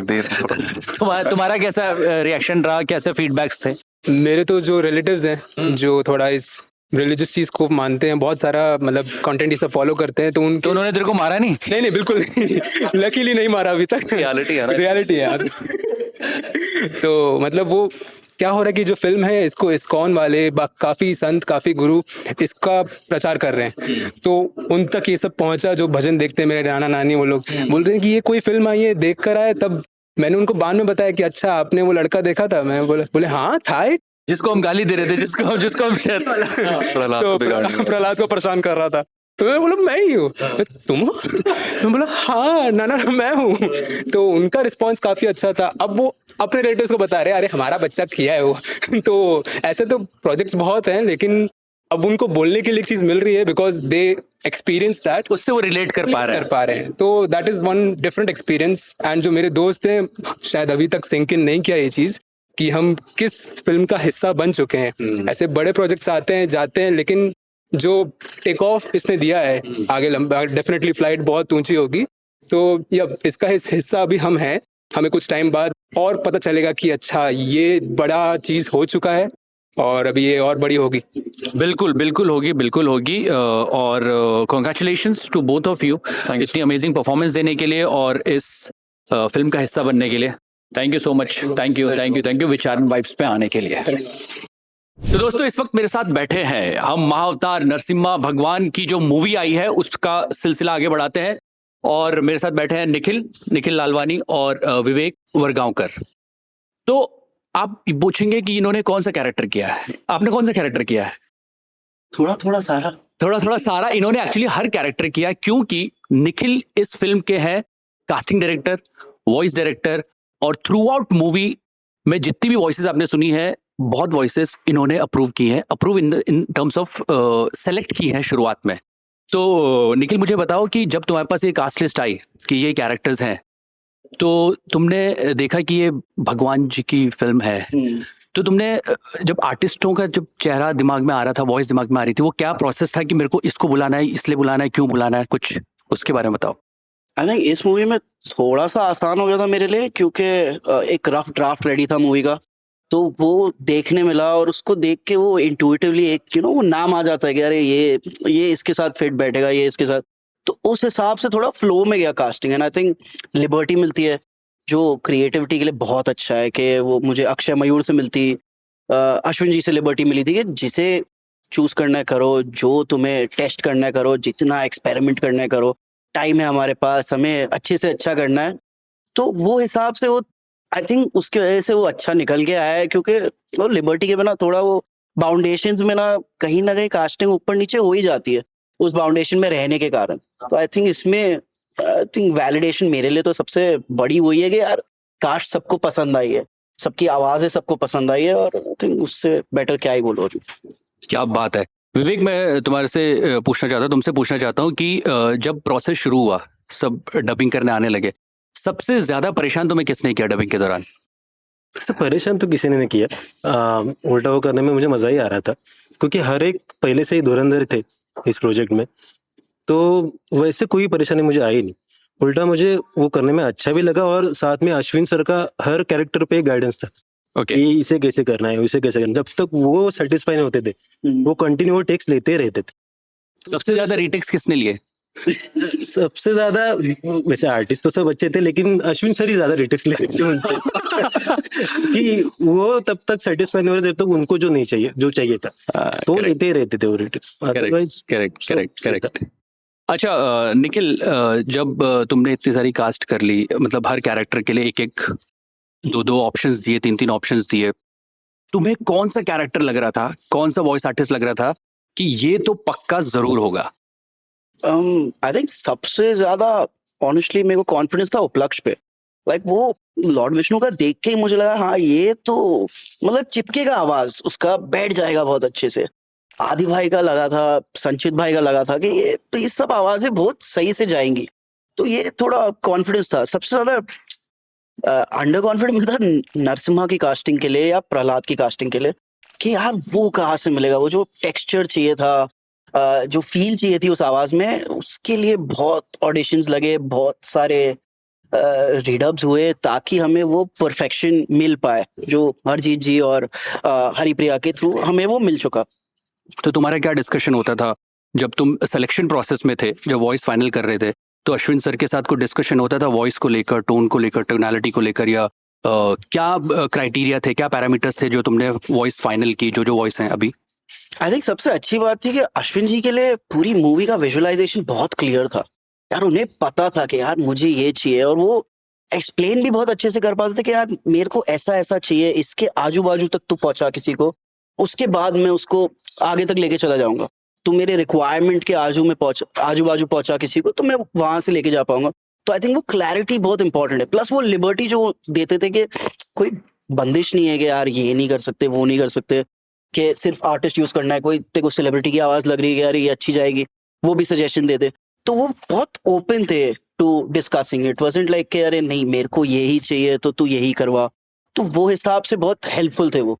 अच्छा, जब तुम डबिंग करवा रहे थे, इसकी रिकॉर्डिंग करवा रहे थे, तब तुम्हें लगा था ये बहुत ही इतनी मेगा ब्लॉकबस्टर होने वाली है मूवी? नहीं यार, ऑनेस्टली तो वो टाइप पे एक्सपेक्टेड था, क्योंकि मैंने रशेस देखे थे एनिमेशन के, अश्विन जी ने दिखाए थे, तो एनिमेशन बहुत बढ़िया थी जो मैंने नहीं देखी है इंडियन एनिमेशन के हिसाब से। जिस हिसाब से जिस स्केल पे उन्होंने किया है वो ज्यादातर नहीं देखने को मिलती है। बट वही था ना, वो थॉट प्रोसेस, इतने सालों से एनिमेशन निकलता आ रहा है, चलता आ रहा है, बट कुछ ऐसा लाइक वो दरवाजा थोड़ा सा खुला है बट कुछ फाड़ के निकल नहीं पाया। तो आई थिंक इसने वो कर दिया, इसने वो दरवाजा पूरी तरह खोल दिया, ताकि अब आगे चल के और भी एनिमेशन के प्रोजेक्ट्स बने और बेटर स्केल पे बन पाए। बट हाँ, इनिशियली तो नहीं यार, ऑनेस्टली एक्सपेक्टेशन नहीं थी कि इतना कुछ करेगी। था कि अच्छा करेगी, probably it will and up being like a festival movie, but box office पे जो हिसाब से ये मूवी चली है वो एक्सपेक्टेशन नहीं था। विवेक, मुझे बताओ कि सबसे ज्यादा एंजॉय तुमने किसकी डबिंग को किया, किसकी रिकॉर्डिंग को किया? वैसे तो सभी आर्टिस्ट का किया, लेकिन मुझे जो ज्यादा पसंद आया वो करण सर का, जो उन्होंने संत अमर किया। तो मेरे लिए मतलब मैंने उनको पहले कभी रिकॉर्ड किया नहीं था, लेकिन जब मैंने उनको रिकॉर्ड किया और उनका जो मैंने मॉड्यूलेशन देखा वॉइस का, तो वो मुझे बहुत अच्छा लगा। उन्होंने किया संत और अमर का। काफी nice। बाकी सर अपने संचित सर है या आदि सर है, वो तो टॉप नॉच है ही। संत और अमर का एक थोड़ा सा लाइटर मोमेंट क्रिएट करते हैं थ्रू आउट द मूवी, और कॉमिक रिलीफ है, और मुझे नहीं पता था कि दोनों करण ने किए हैं। और वो कास्टिंग कैसे की तुमने? उसके कास्टिंग के टाइम ना मेरे दिमाग में सिर्फ दो ही लोग थे वो कैरेक्टर्स को जब मैंने देखा था, एक करण था, एक अनम्या था। तो मैंने दोनों से ट्राई करवाया और फिर मैंने अश्विन जी के ऊपर छोड़ा। मैंने बोला ये दोनों मेरे को लगता है सबसे अच्छे से पोर्ट्रे कर सकते हो उस कैरेक्टर को, दोनों का पोटेंशियल बहुत अच्छा है। तो अब तुम्हें क्या लग रहा है, what voice you want to go ahead with is your call totally, but these two will do justice to the character which Karan has done. I mean, those characters have come out beautifully. But जैसे अन्ना भाई ने भी दिया audition दोनों character के, तो ये purposely you wanted to get it done from single artist, और उस करण का ही दोनों परफॉर्मेंसेस इतनी अच्छी थी कि अन्ना भाई उसमें खरे नहीं उतरे? दोनों से दोनों कैरेक्टर का किया था, तो whoever gets selected will do both the voices because we wanted a similar texture to it, ताकि लगे कि यार ट्विन भाई है तो आवाज थोड़ा सा सिमिलर है, मतलब सिर्फ थोड़ा सा डिफरेंस है दोनों की आवाजों में, बट वो टेक्सचर सेम है। तो वो चाहे जो सिलेक्ट होता वो दोनों ही करता। इट वॉज नेवर थॉट के एक किसी को दे देंगे एक दूसरे से करवा लेंगे, वो ट्राई किया था, बट हम me and Ashwin ji both thought कि नहीं यार वो एक जन करेगा ना तो वो उभर के आ पाएगा, तो वो हिसाब से हम आगे बढ़े थे उसके साथ। अमेजिंग यार। मेरे को एक बात और बताओ निखिल, जब आप ऑडिशन देते हो तो कोई नया बच्चा आता है ऑडिशन देने के लिए, तो क्या देखते हो आप? जो नया फर्स्ट टाइम ऑडिशन दे रहा है उसमें क्या देखते हो आप जो आपको पता चल जाता है? बेशक उसका ऑडिशन अच्छा नहीं हुआ, लेकिन उसमें क्या चीज़ होनी चाहिए कि वो आगे चल के एक अच्छा डबिंग आर्टिस्ट, वॉइस आर्टिस्ट बन सकता है? आई थिंक जिस हिसाब से वो लोग ऑडिशन में ट्राई करते हैं, जिस हिसाब से परफॉर्म करने की कोशिश करते हैं, उससे वो थोड़ा सा पोटेंशियल दिख जाता है। उस पोटेंशियल को फिर आगे चल के किधर तक लेके जा पाए, वो एक थॉट प्रोसेस। वो पोटेंशियल मतलब क्या देखते हो आप? उसकी क्लैरिटी देखते हो, उसकी परफॉर्मेंस देखते हो, उसका कितना ओपन है वो माइक के सामने, कितना कंफर्टेबल है, क्या आप नोट करते हो? I think intention towards the craft, वो क्योंकि वो इंटेंशन है, वो जेस्ट है, तो you know that they are going to end up doing something well, and that is the potential that I try to see. So it's never कि अरे voice अच्छी है, इसमें परफॉर्मेंस अच्छी है, इस कैरेक्टर में हो सकती है, शायद कोई दूसरा कैरेक्टर, कोई दूसरा शेड आ जाए उसमें नहीं हो। तो वो जो इंटेंशन है टुवर्ड्स द क्राफ्ट, वो जो जेस्ट है, वो आई थिंक मेरे लिए प्राइमरीली मैं वो चीज देखता हूँ। Very nice, very nice. Vivek, इस दौरान कुछ इंसिडेंट हुए हों वाइल रिकॉर्डिंग, कुछ आपको याद है या कुछ आप बताना चाहते हो? कुछ फनी रिकॉर्डिंग के दौरान कुछ शेयर करना चाहते हो? जैसे फनी इंसिडेंट हो इतना कुछ याद नहीं, लेकिन मैं वही कहूंगा कि कंटिन्यूस सर का जो इनपुट रहता था, अश्विन सर का, मैं उस पर भी आ रहा था कि उनके साथ काम करना, उनकी जो क्लैरिटी के साथ वैसे डायरेक्टर के साथ काम करना, वो कैसा एक्सपीरियंस था, वो भी बताओ। बहुत बढ़िया था। मतलब बहुत बार हमें ऐसा लगता था कि नहीं अभी ये जो उन्होंने अभी लाइंस दिए वो परफेक्ट है, अभी इसके आगे कुछ नहीं, बट उनके इनपुट्स इतने अलग रहते थे कि जब हम उसके रिकॉर्ड करते तब समझता था कि नहीं यार ये इससे और बढ़िया हो गया, ये ऐसे भी हो सकता है। तो उनके इनपुट्स हर बार कुछ ना कुछ देते, उनका इनपुट्स देना हमें बहुत हेल्पफुल था। अमेजिंग है। तो दोस्तों, कोई भी फिल्म बनने में राइटर से शुरू होती है, थॉट से शुरू होता है, फिर डायरेक्टर्स आते हैं, बहुत सारे टेक्नीशियंस इन्वॉल्व होते हैं। हमारी अगर डबिंग इंडस्ट्री की बात करें, वॉइसिंग इंडस्ट्री की बात करें, तो sound engineers, recordist plays a very important role. वो अपना पंच करते हैं, दिन भर उनके दोनों हाथ ठंडे हो जाते हैं और रिकॉर्ड करते हैं, हम लोगों की वॉइसेस रिकॉर्ड करते हैं, आर्टिस्ट की वॉइस रिकॉर्ड करते हैं। थैंक यू सो मच विवेक, इतनी खूबसूरत फिल्म रिकॉर्ड करने के लिए और अच्छी कास्टिंग करने के लिए। निखिल, तुम्हारा बहुत बहुत शुक्रिया, धन्यवाद, और congratulations to both of you.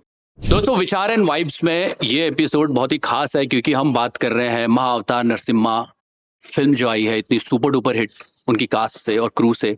और इस वक्त मेरे सामने बैठे हैं दो और बहुत ही अमेजिंग से महान आर्टिस्ट, करण त्रिवेदी और सांवरी जी। और आपको पता है हर साल हम जो होली खेलते हैं वो किसकी वजह से खेलते हैं? वो इनकी वजह से खेलते हैं क्योंकि एक दिन पहले ये जल गई थी। और माँ अवतार नरसिम्हा में आपने होलिका की वॉइस दी है जी, और करण ने जो वॉइस दी है वो दी है संद एंड अमरका, जो दो भाई होते हैं जो गुरुकुल में होते हैं, हिरण्यकश्यप के गुरुकुल में। तो सबसे पहले तो बहुत बहुत बधाई आप दोनों को, थैंक यू। बहुत ही अमेजिंग परफॉर्मेंस दी है आप लोगों ने। तो करण, मैं तुमसे शुरुआत करना चाहता हूँ। तो जो एक ही बंदे से दो वॉइस निकालने का उनका फैसला था, फैसला मतलब उन्होंने डिसाइड किया था क्योंकि वो ट्विंस थे। और मैं सच बोलूं तो मैंने एक वॉइस पहचान ली थी तुम्हारी, एक नहीं पहचान पाई थी, मुझे आज ही पता चला दूसरी भी तुमने की है। बहुत अमेजिंग किया है। मुझे ये बताओ कि ऑडिशन कैसा रहा और किस तरीके से तुमने उसको कंसीव किया कैरेक्टर को, और ऑडिशन में कैसा रहा और फिर वॉइस अप्रूव भी? कैरेक्टर्स बहुत डिफरेंट थे बिकॉज एक जो था वो थोड़ा सा हेल्दी टाइप था और एक जो था वो फिट था। और अगर कहूँ तो ऐसा था कि गुड कॉप बैड कॉप वाला। तो एक बड़ा शांत कैरेक्टर था और दूसरा जो था थोड़ा फेयर्स था। तो जो कॉमेडी वाला जो था थोड़ा सा गोलू मोलू टाइप, तो उसे थोड़ा एकदम प्यार से इस तरह से बात कि बेटा इस तरह से आप नहीं कर सकते, इस टोन में।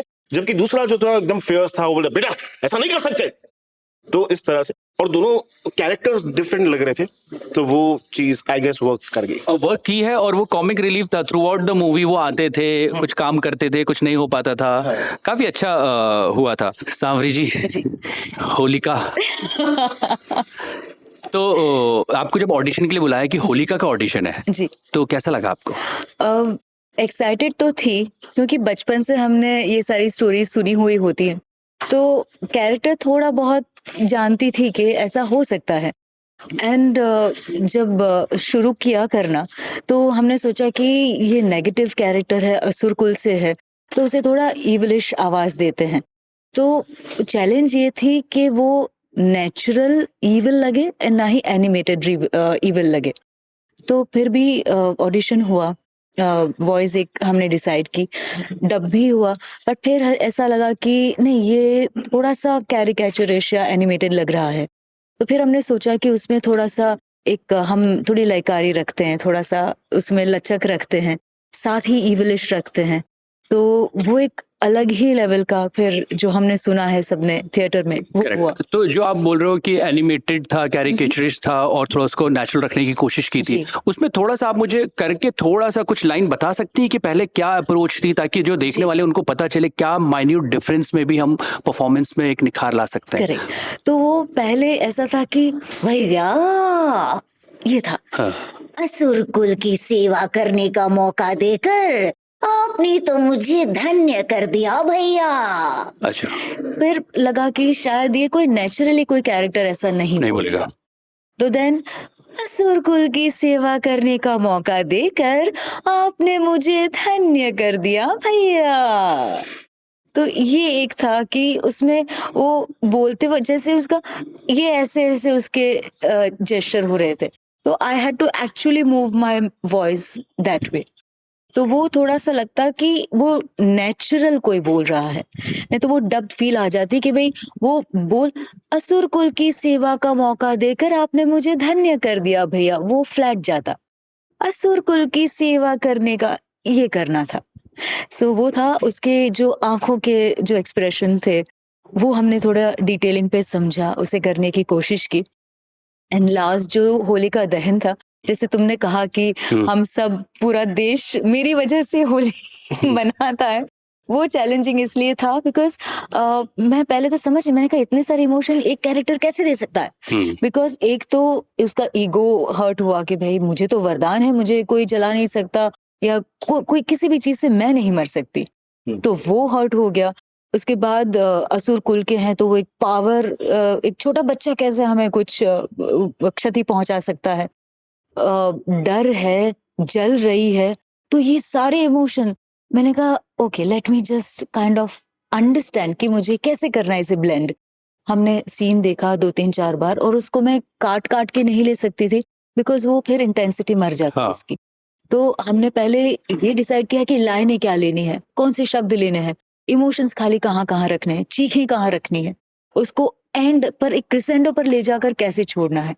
तो वो सारी हमने जो की, अमेजिंग है। वो चीखें जो थी मुझे, मैंने थोड़ी एक्साइटेड थी मेरे ही कैरेक्टर को लेकर, तो मैंने मेरा कैरेक्टर ठीक से सुना नहीं थिएटर में, तो अब मैं मेरा काम सुनने के लिए वापस जाऊंगी। अच्छा, मैंने कैसे किया।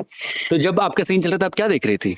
मैं खोई हुई थी, मैंने कैसे डब किया, वो ऑडिशन प्रोसेस चल रहा था दिमाग में, सिलेक्शन प्रोसेस। अच्छा, अपनी जर्नी आप रिकलेक्ट कर रही थी? वैसे हो रहा था, बस इतना पता कि मैं भैया वो जो चिल्ला रही थी मैं, वो मेरे दिमाग में रह गया था कि भाई हाँ मैंने ये सही किया यहाँ पर। खुशी होती है ना जब ऐसा Actually, है ना, अपना परफॉर्मेंस कुछ अच्छा हो जाता है तो देखने में।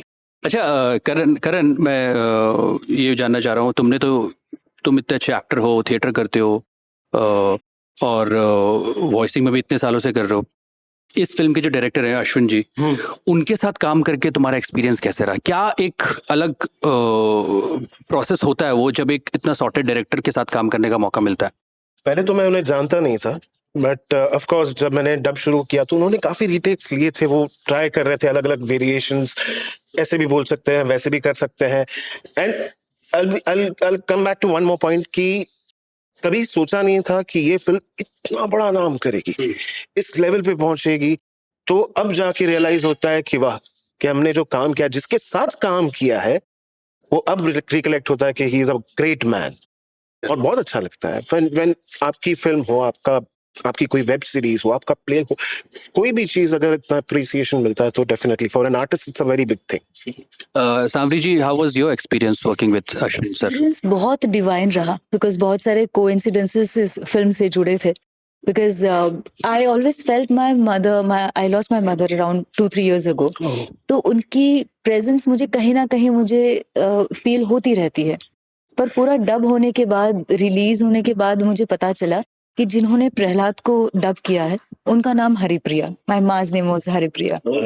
फिर Nrisingh Kripa, my maternal mama's house was Nrisingh कृपा।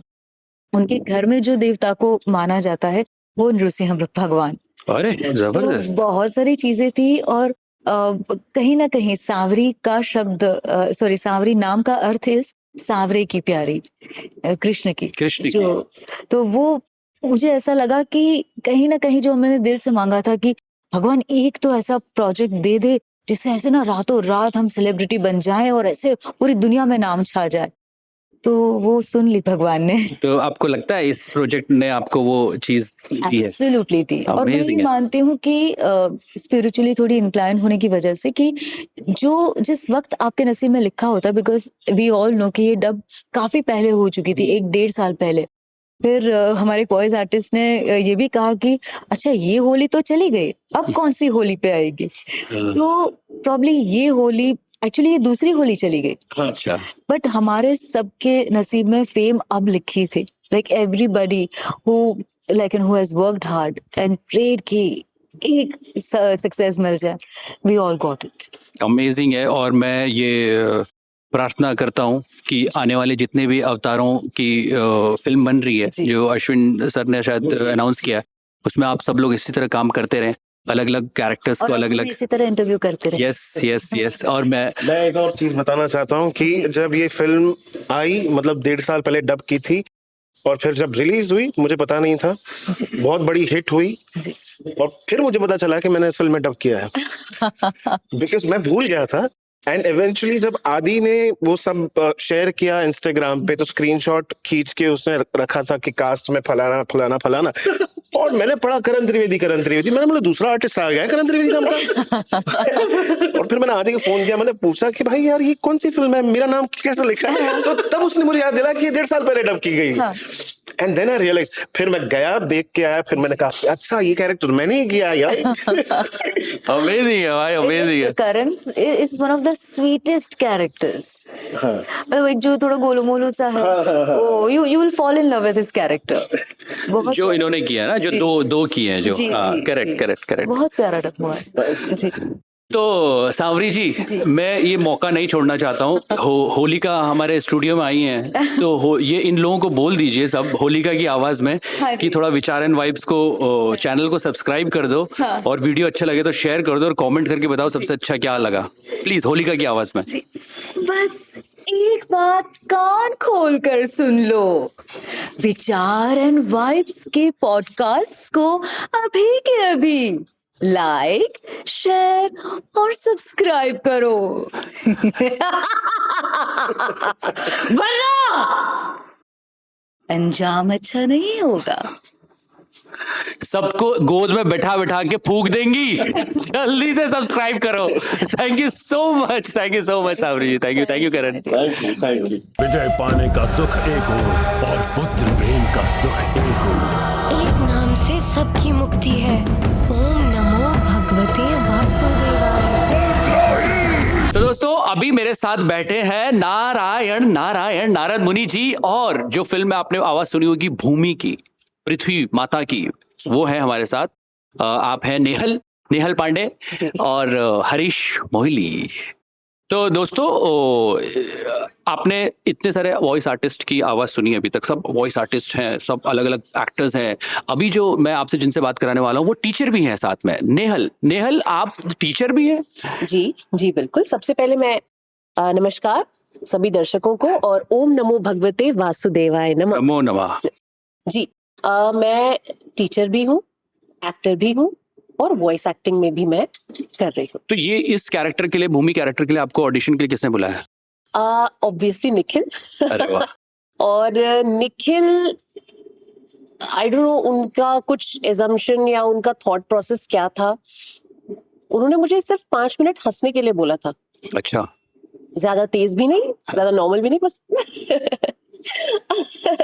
और मैं ये 5 मिनट तक करती रही। 2-3 मिनट मैंने उधर देखा भी। उस समय it was kind of funny for me and I was thinking कि क्या है ये, मतलब क्या कर रहे हो, and there was nothing, blank सब कुछ। Gradually I got to know, जब हम फिल्म देखने गए तो वो भूमि माता का रोल था और उनका इंट्रोडक्शन बहुत ही खूबसूरत है फिल्म में। आप देखेंगे तो आपको लगेगा it's like very mesmerizing, very beautiful, kind of fairy कहीं। बहुत खूबसूरत दिखाया, बहुत सुंदर। उन्होंने मेरी हंसी वहां किस तरह लगाई है तब समझ में आया कि वो जो 5 मिनट में हंस रही थी वो ये था। और इतना सुंदर कहीं वो बहुत प्यारा लग रहा था when it was and it was matching it, the character, it was matching it। तो वो देखने में इतना खूबसूरत लगा और मुझे लगा वाओ क्या किया है मैंने काम। But actually the credit goes to the I mean makers, and जिस तरह से उन्होंने उसको बिठाया। और उसके बाद जो ट्रेलर में आपने आवाज सुनी होगी प्रभु, करेक्ट, वराह अवतार से मेरा रिलेशन है। तो जो फर्स्ट हाफ है दैट्स अबाउट वराह अवतार, वो कैसे आके उन्हें बचाते हैं हिरण्याक्ष से। करेक्ट। तो ये ऐसा है। तैयार हो जाओ विष्णु। हरीश, तो आपका आपको नारद मिला क्या देख के कि आप रियल लाइफ में भी ऐसी चुगलियां करते हैं नारद की तरह, या आपकी वॉइस उनको अच्छी लगी थी नारद के लिए? नहीं, रियल लाइफ में तो नारद मिल ही नहीं सकता था क्योंकि चुगलियों से थोड़ा दूर भागता हूं मैं। गॉसिप भले ही पसंद है सबके सामने नहीं। मैंने पता नहीं, निखिल ने ऑडिशन के लिए बुलाया and I was very happy, क्योंकि मैं नारद काफी बार मैंने कर चुका हूँ, काफी बार कर चुका हूँ नारद। एंड काफी, बस वही है कि ज्यादा किसी को पता नहीं है, बट एनिमेशन वगैरह में मैंने काफी बार, तो एक सेट टेम्पलेट था नारद का दिमाग में मेरे, तो ऑडिशन के टाइम पे तो मैंने वैसे ही किया। बट देन डायरेक्टर ने कुछ चेंजेस कराए टोन में, बिकॉज थोड़े वेरिएशंस है, बिकॉज नारद बच्चों से बात कर रहा है, फिर बाद में नारद जी लास्ट में विष्णु जी से बात करते हैं, तो बाकी देवों से बात करते हैं। तो everywhere the tone, the gesture, the tone, वो सब अलग होगा उसका, क्योंकि एक टेम्पलेट से आप नहीं चल सकते। तो ये this was about it. Narad के अलावा मैंने एक और असुर को भी डब किया है। हाँ, तो उसमें इट वाज टोटली डिफरेंट। वो तो क्या है, डब के टाइम पे they wanted to try something and they just asked me try कीजिए। अब पता नहीं कि अभी अपने इतना करते रहते हैं, तो वो एक कभी कभी वो समझ में आ जाता है, क्योंकि हमने इतनी सारी वॉइसेस की हैं, इतना सारा काम किया है, तो वो असुर को भी पकड़ना आसान हो जाता है कभी कभी। तो बस इट क्लिक्ड। एंड तो मेरा एक सवाल था कि जैसे आपसे भी पूछूंगा मैं, नेहल, पहले हरीश से जानना चाहता हूँ, जैसे माइथोलॉजिकल सीरीज जो होती हैं या फिल्म्स होती हैं, उनकी वॉइसिंग करना और जो नॉर्मल कंटेम्प्रेरी कोई शो है या अदर देन माइथोलॉजी, उसमें कुछ डिफरेंस आपको फील होता है? वाइल परफॉर्मेंस आप ध्यान देते हैं? ऑफ कोर्स सबसे बड़ा डिफरेंस तो is the language, because mythology में ये उस युग की बात है जब उर्दू एग्जिस्टेंस में ही नहीं था, if I am not mistaken. तो बहुत सारे अभी हमारी जो अभी की हिंदी है उसमें बहुत सारे उर्दू वर्ड्स हैं, जैसे वक्त हो गया या जो भी। तो पहले ये सब नहीं था। तो लैंग्वेज का तो इसमें आप भी राइटर हैं, तो आई वुड मतलब मैं सल्यूट करता हूँ राइटर को, डायरेक्टर को, कि भाषा का ध्यान रखना बहुत जरूरी है। एंड भाषा के साथ साथ इवन द वॉइस आर्टिस्ट कि आपको उस शब्द का उच्चारण बैंग ऑन होना चाहिए, तब जाके। So basically it's the language, the dialogue delivery and the performance, ये तीनों चीज एक साथ जाती है। प्लस पता नहीं, मैं थोड़ा माइथोलॉजिकली इंक्लाइंड हूँ, तो मुझे अच्छा लगता है कि आई फील प्रिविलेज्ड कि मैं I am a part of a mythology project, क्योंकि मुझे पसंद है माइथोलॉजी। आप नेहल, इस बारे में आपका क्या कहना है?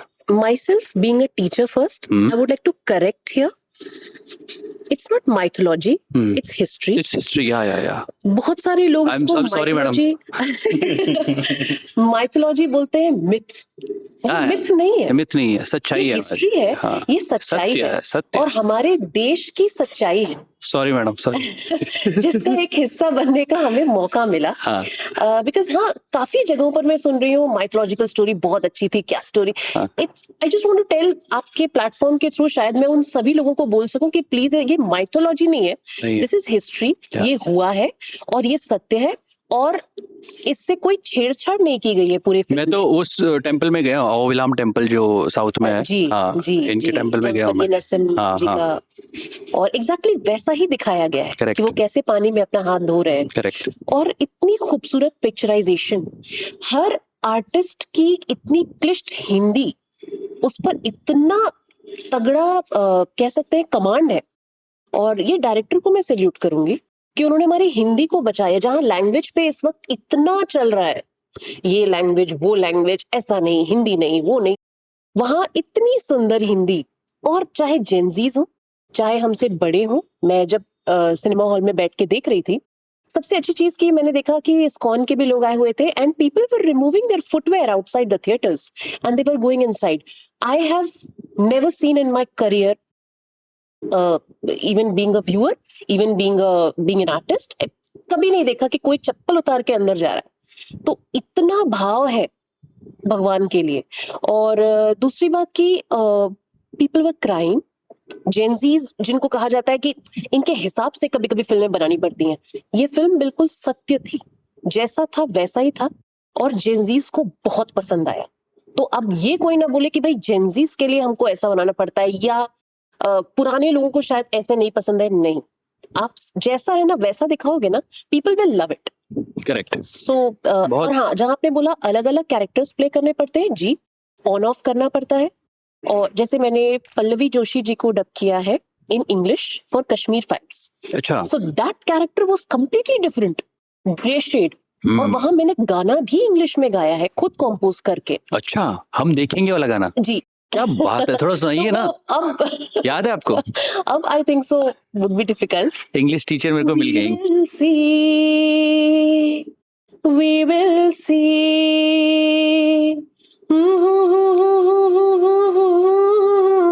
We will see. I'm sorry, I'm forgetting the wordings, but yeah, something like that. I've tried to. Very nice, very nice. तो पहले तो मतलब मुझे बताना पड़ा कि अरे इसमें नारद मैंने डब किया है, एंड देन धीरे धीरे इट स्टार्टेड रेजोनेटिंग कि अरे हाँ, राइट, अब मुझे हमें समझ आ रहा है। तो उसके बाद मुझे ये भी बताना पड़ा, अरे नहीं, एक असुर भी मैंने डब किया है करके। तो ऐसा है। तो but people really loved it, and मुझे तो लगता है कि अगर लोगों को पता नहीं चले कि ये किसकी आवाज है, देन समहाउ आई फील कि अगर कोई ऐसा कैरेक्टर है जैसे असुर है या कोई स्लाई सा कैरेक्टर है, तो मुझे लगता है कि I have done a good job as a voice artist, as a performer. या कभी कभी मेरे रोल को देखकर, अगर एक नेगेटिव रोल है, अगर रोल को देखकर सामने वाला गाली दे रहा है, देन आई फील कि यार आई have done a good job, because वो ठीक है, वो मैं कैरेक्टर प्ले कर गया टाइप्स। तो यही है। तो अभी तो और लोग प्यार कर रहे हैं सामने से, मतलब डीएम्स आ रहे हैं, तो अच्छा लग रहा है, काफी अच्छा लग रहा है। बहुत सही है, बहुत सही है। अच्छा नेहल, आप तो पढ़ाती भी हैं बच्चों को स्कूल में, तो स्कूल में बच्चे लोग ने देखी फिल्म? यस ऑफ कोर्स, सब बच्चों ने देखी है? सब बच्चों ने आपने देखी। बताया? और मैं उनको बार बार बोल रही थी जिन्होंने नहीं भी देखी है प्लीज गो एंड वॉच। हाँ। तो जब मेरा जेनजी से थोड़ा ज्यादा रिलेशन है क्योंकि वो ज्यादा मेरी बातों को समझते हैं और मैं उनको ज्यादा अच्छे समझ पाती हूँ कि उनकी क्या थॉट प्रोसेस है। तो दे डिड वॉच। और पहले तो बहुत सारे लोगों को इंटरेस्ट नहीं है ये सब माइथोलॉजी जो समझते हैं। जब वो हमारी हिस्ट्री देख के आए तब उनको लगा ma'am it's not mythology, it's Indian history ma'am. और बहुत अच्छा लगा और लोगों को भी। और उन्होंने बोला कि actually we were in tears and क्या ओम नमो भगवते वासुदेवाय नमः बोलने से भगवान मिल जाते हैं? अच्छा, ये सुनते पूछा? हैं हमारी बात? क्या जी। बात है? और मैंने उनको बोला बिल्कुल। अब आप ये मत एक्सपेक्ट करो कि आप ओम नमो भगवते वासुदेवाय नमः बोलोगे पढ़ना भगवान छोड़। यहाँ प्रकट हो जाएंगे हाँ। या विष्णु जी यहाँ आ जाएंगे। बट या वो जो अंदर की बात है, वो आपका जो भाव है, उस भाव से आप चीजें करेंगे तो डेफिनेटली आपकी चीजें होंगी। और लोगों ने डिफरेंस देखा है, पूजा पाठ थोड़ी बहुत करना शुरू कर दी है। क्या बात है, क्या Yes, बात है। yes. और इसी भाव से आप लोगों ने इसको रिकॉर्ड किया और इस भाव से ही बनी है पूरी फिल्म। इस वजह से सबके दिलों तक पहुंच रही है, सब इसको इतना प्यार दे रहे हैं। Thank you so much Nehal, Harish, मुझसे बात करने के लिए विचार एंड वाइब्स में। आपसे मिलके काफी अच्छा लगा विचार एंड वाइब्स में दोबारा। और नेहल, हम मुझसे मतलब आपसे मुझे मिलकर बहुत अच्छा लगा और thank you so much. Thank you so much. अच्छा, हरीश को कुछ बोलना है? मैं बस ये बोलना चाहता हूँ कि जिसने ये फिल्म नहीं देखी वो जाके देखिए। इस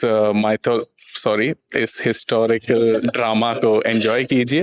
विचार एंड वाइब्स को लाइक कीजिए, शेयर कीजिए, सब्सक्राइब कीजिए, अमित को फॉलो कीजिए, मुझे फॉलो कीजिए, नेहल को फॉलो कीजिए, सबको फॉलो कीजिए, है ना। On behalf of the entire team, thank you so much Amit for मैं तो हमेशा आपको थैंक यू बोलता ही रहता हूँ because you are doing a wonderful job. Thank you so much. Thank you. तो दोस्तों, अगर आपको स्वर्ग की चाहत है तो जो आप अभी देखने वाले हैं, सुनने वाले हैं, इस कंटेंट को आप काट के वायरल कर देना, क्योंकि मैं स्वयं बैठा हूं, मैं देवराज इंद्र के साथ, डिक्सन शाह और वरुण देव के साथ प्रभु शाहिद जफर। यस। तो दोस्तों, बहुत बहुत धन्यवाद सबसे पहले तो इतनी खूबसूरत परफॉर्मेंसेस देने के लिए, इस खूबसूरत सी फिल्म का हिस्सा बनने के लिए। डिक्सन, सबसे पहले मैं आपसे जानना चाहता हूँ कि ऑडिशन प्रोसेस कैसा रहा आपका? मेरा एक्चुअली ऑडिशन आप बोल सकते हो कि मुझे जब बुलाया गया तो उन्होंने ऑडिशन के टाइम ही हमने रिकॉर्ड भी कर लिया। अच्छा। यस, उन्हें अच्छा लगा काम। वॉइस लगी। हाँ, उन्हें लगा कि भाई ये कैरेक्टर पे जाएगा, जो कैरेक्टर मुझे समझाया गया था। पहले इनिशियली मैं सोच रहा था कि इंद्र हैं तो बेस डालें या फिर जो मेरी नेचुरल वॉइस है वो डालें। उसके बाद बता कि बिकॉज इंद्र हैं तो वो शेड्स हैं उनके, कि अगर उनको मेन है कि उनकी स्वर्ग की गद्दी चाहिए। अगर उन पे कोई भी प्रॉब्लम आ रही है, अगर लगे कि राक्षस हावी हो रहा है तो वो उनसे भी फ्रेंडली हो जाएगा। अगर देवता मेन है तो वो उनसे भी फ्रेंडली हो जाएगा। तो ना ही मैं एकदम पॉजिटिव भी डाल सकता हूँ और ना ही मैं टोटल नेगेटिव डाल सकता हूँ। तो वो उस तरह से मैंने फिर उसको वॉइस टेक्सचर दिया कि भाई जिस तरह से वो सूट हो जाए। तो डायरेक्टर का जो विजन था वो उन्होंने हमें शेयर किया और उस तरह से हमने किया। अभी फिल्म इतना अच्छा कर रही है ना, हर कैरेक्टर बहुत निकल के आया, सब अच्छी वॉइसेस लग रही हैं, सबने परफॉर्मेंस मतलब ऐसी दी है कि ऐसा लग रहा है कि सब इसी के लिए बने हैं, सब वॉइसेस। तो जब आप कर रहे थे या जब करने के बाद अभी जो आपको रिस्पांस मिल रहा है, आप सरप्राइज हैं या आपको पता था यार ये कुछ ऐसा बन रहा है? आपका क्या रिएक्शन है इसमें? देखिए, जब मैं डब के लिए आया था तब तो मुझे पता ही नहीं था कि ये कितनी बड़ी मूवी होगी। सच कहूं तो मुझे लगा था कि एक नॉर्मल एक एनिमेशन मूवी है जो बच्चों के लिए बन रही है, और इंद्रदेव का कैरेक्टर मुझसे करवाया तो मैंने कहा ठीक है। वो मैंने कर लिया 2023 में। अच्छा। अभी फिर मैंने जब महाअवतार रिलीज हो गई, मुझे ये भी नहीं पता कि वो वही वाली मूवी है, क्योंकि तब अहोबल नाम था।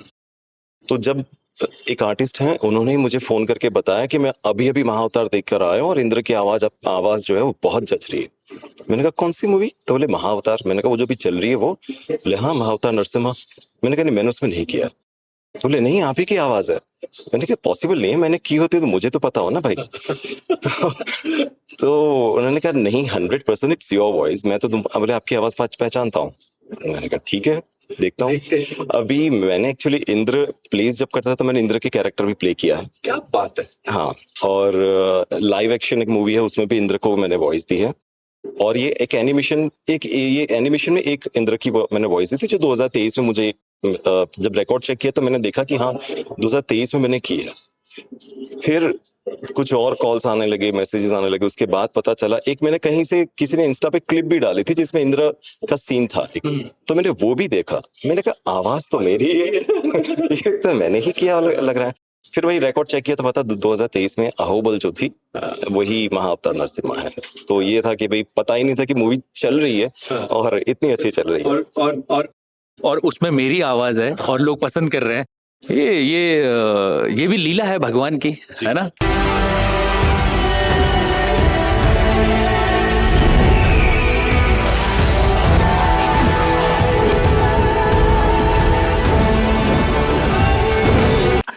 शाहिद सर, जब समुद्र देवता मतलब आप वरुण देवता आपने किया है, जब आते हैं वहां पर जो एंट्री है बहुत जबरदस्त है।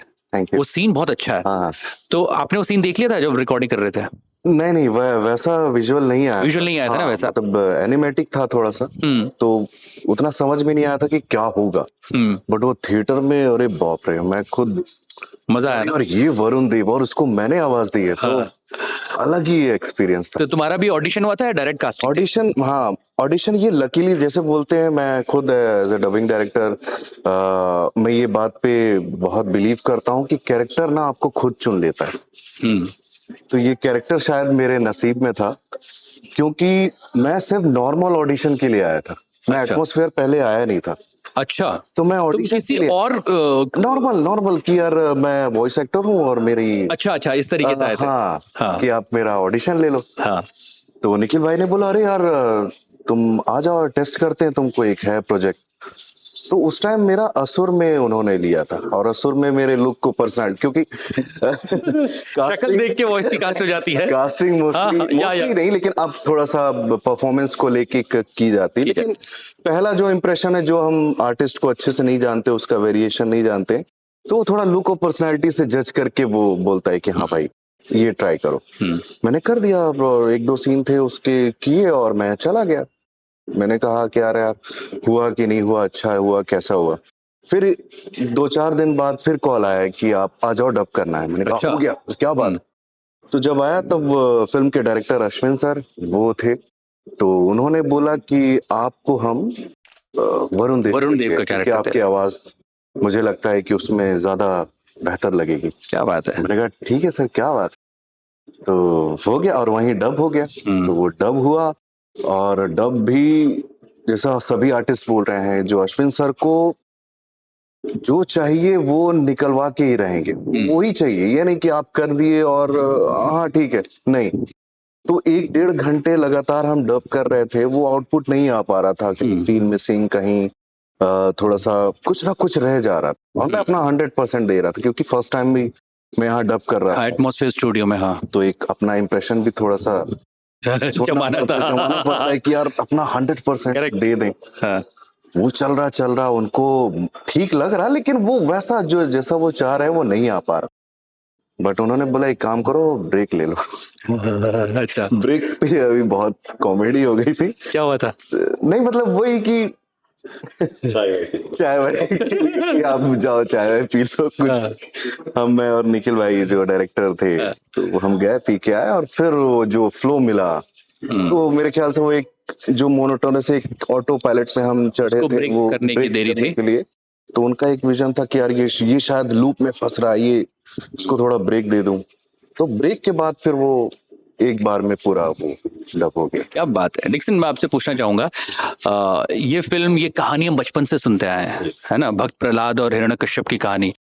इस फिल्म में आपने देवराज इंद्र का कैरेक्टर किया है, पूरी फिल्म आपने देखी होगी, अपने अच्छे आर्टिस्ट, अपने दोस्तों ने रिकॉर्ड किया। फिल्म कहानी की बात करूं तो इस कहानी से आपका क्या टेक अवे रहा है एज एन आर्टिस्ट और एज ए पर्सन? ये सवाल मैं शायद आपसे भी जानना चाहूंगा।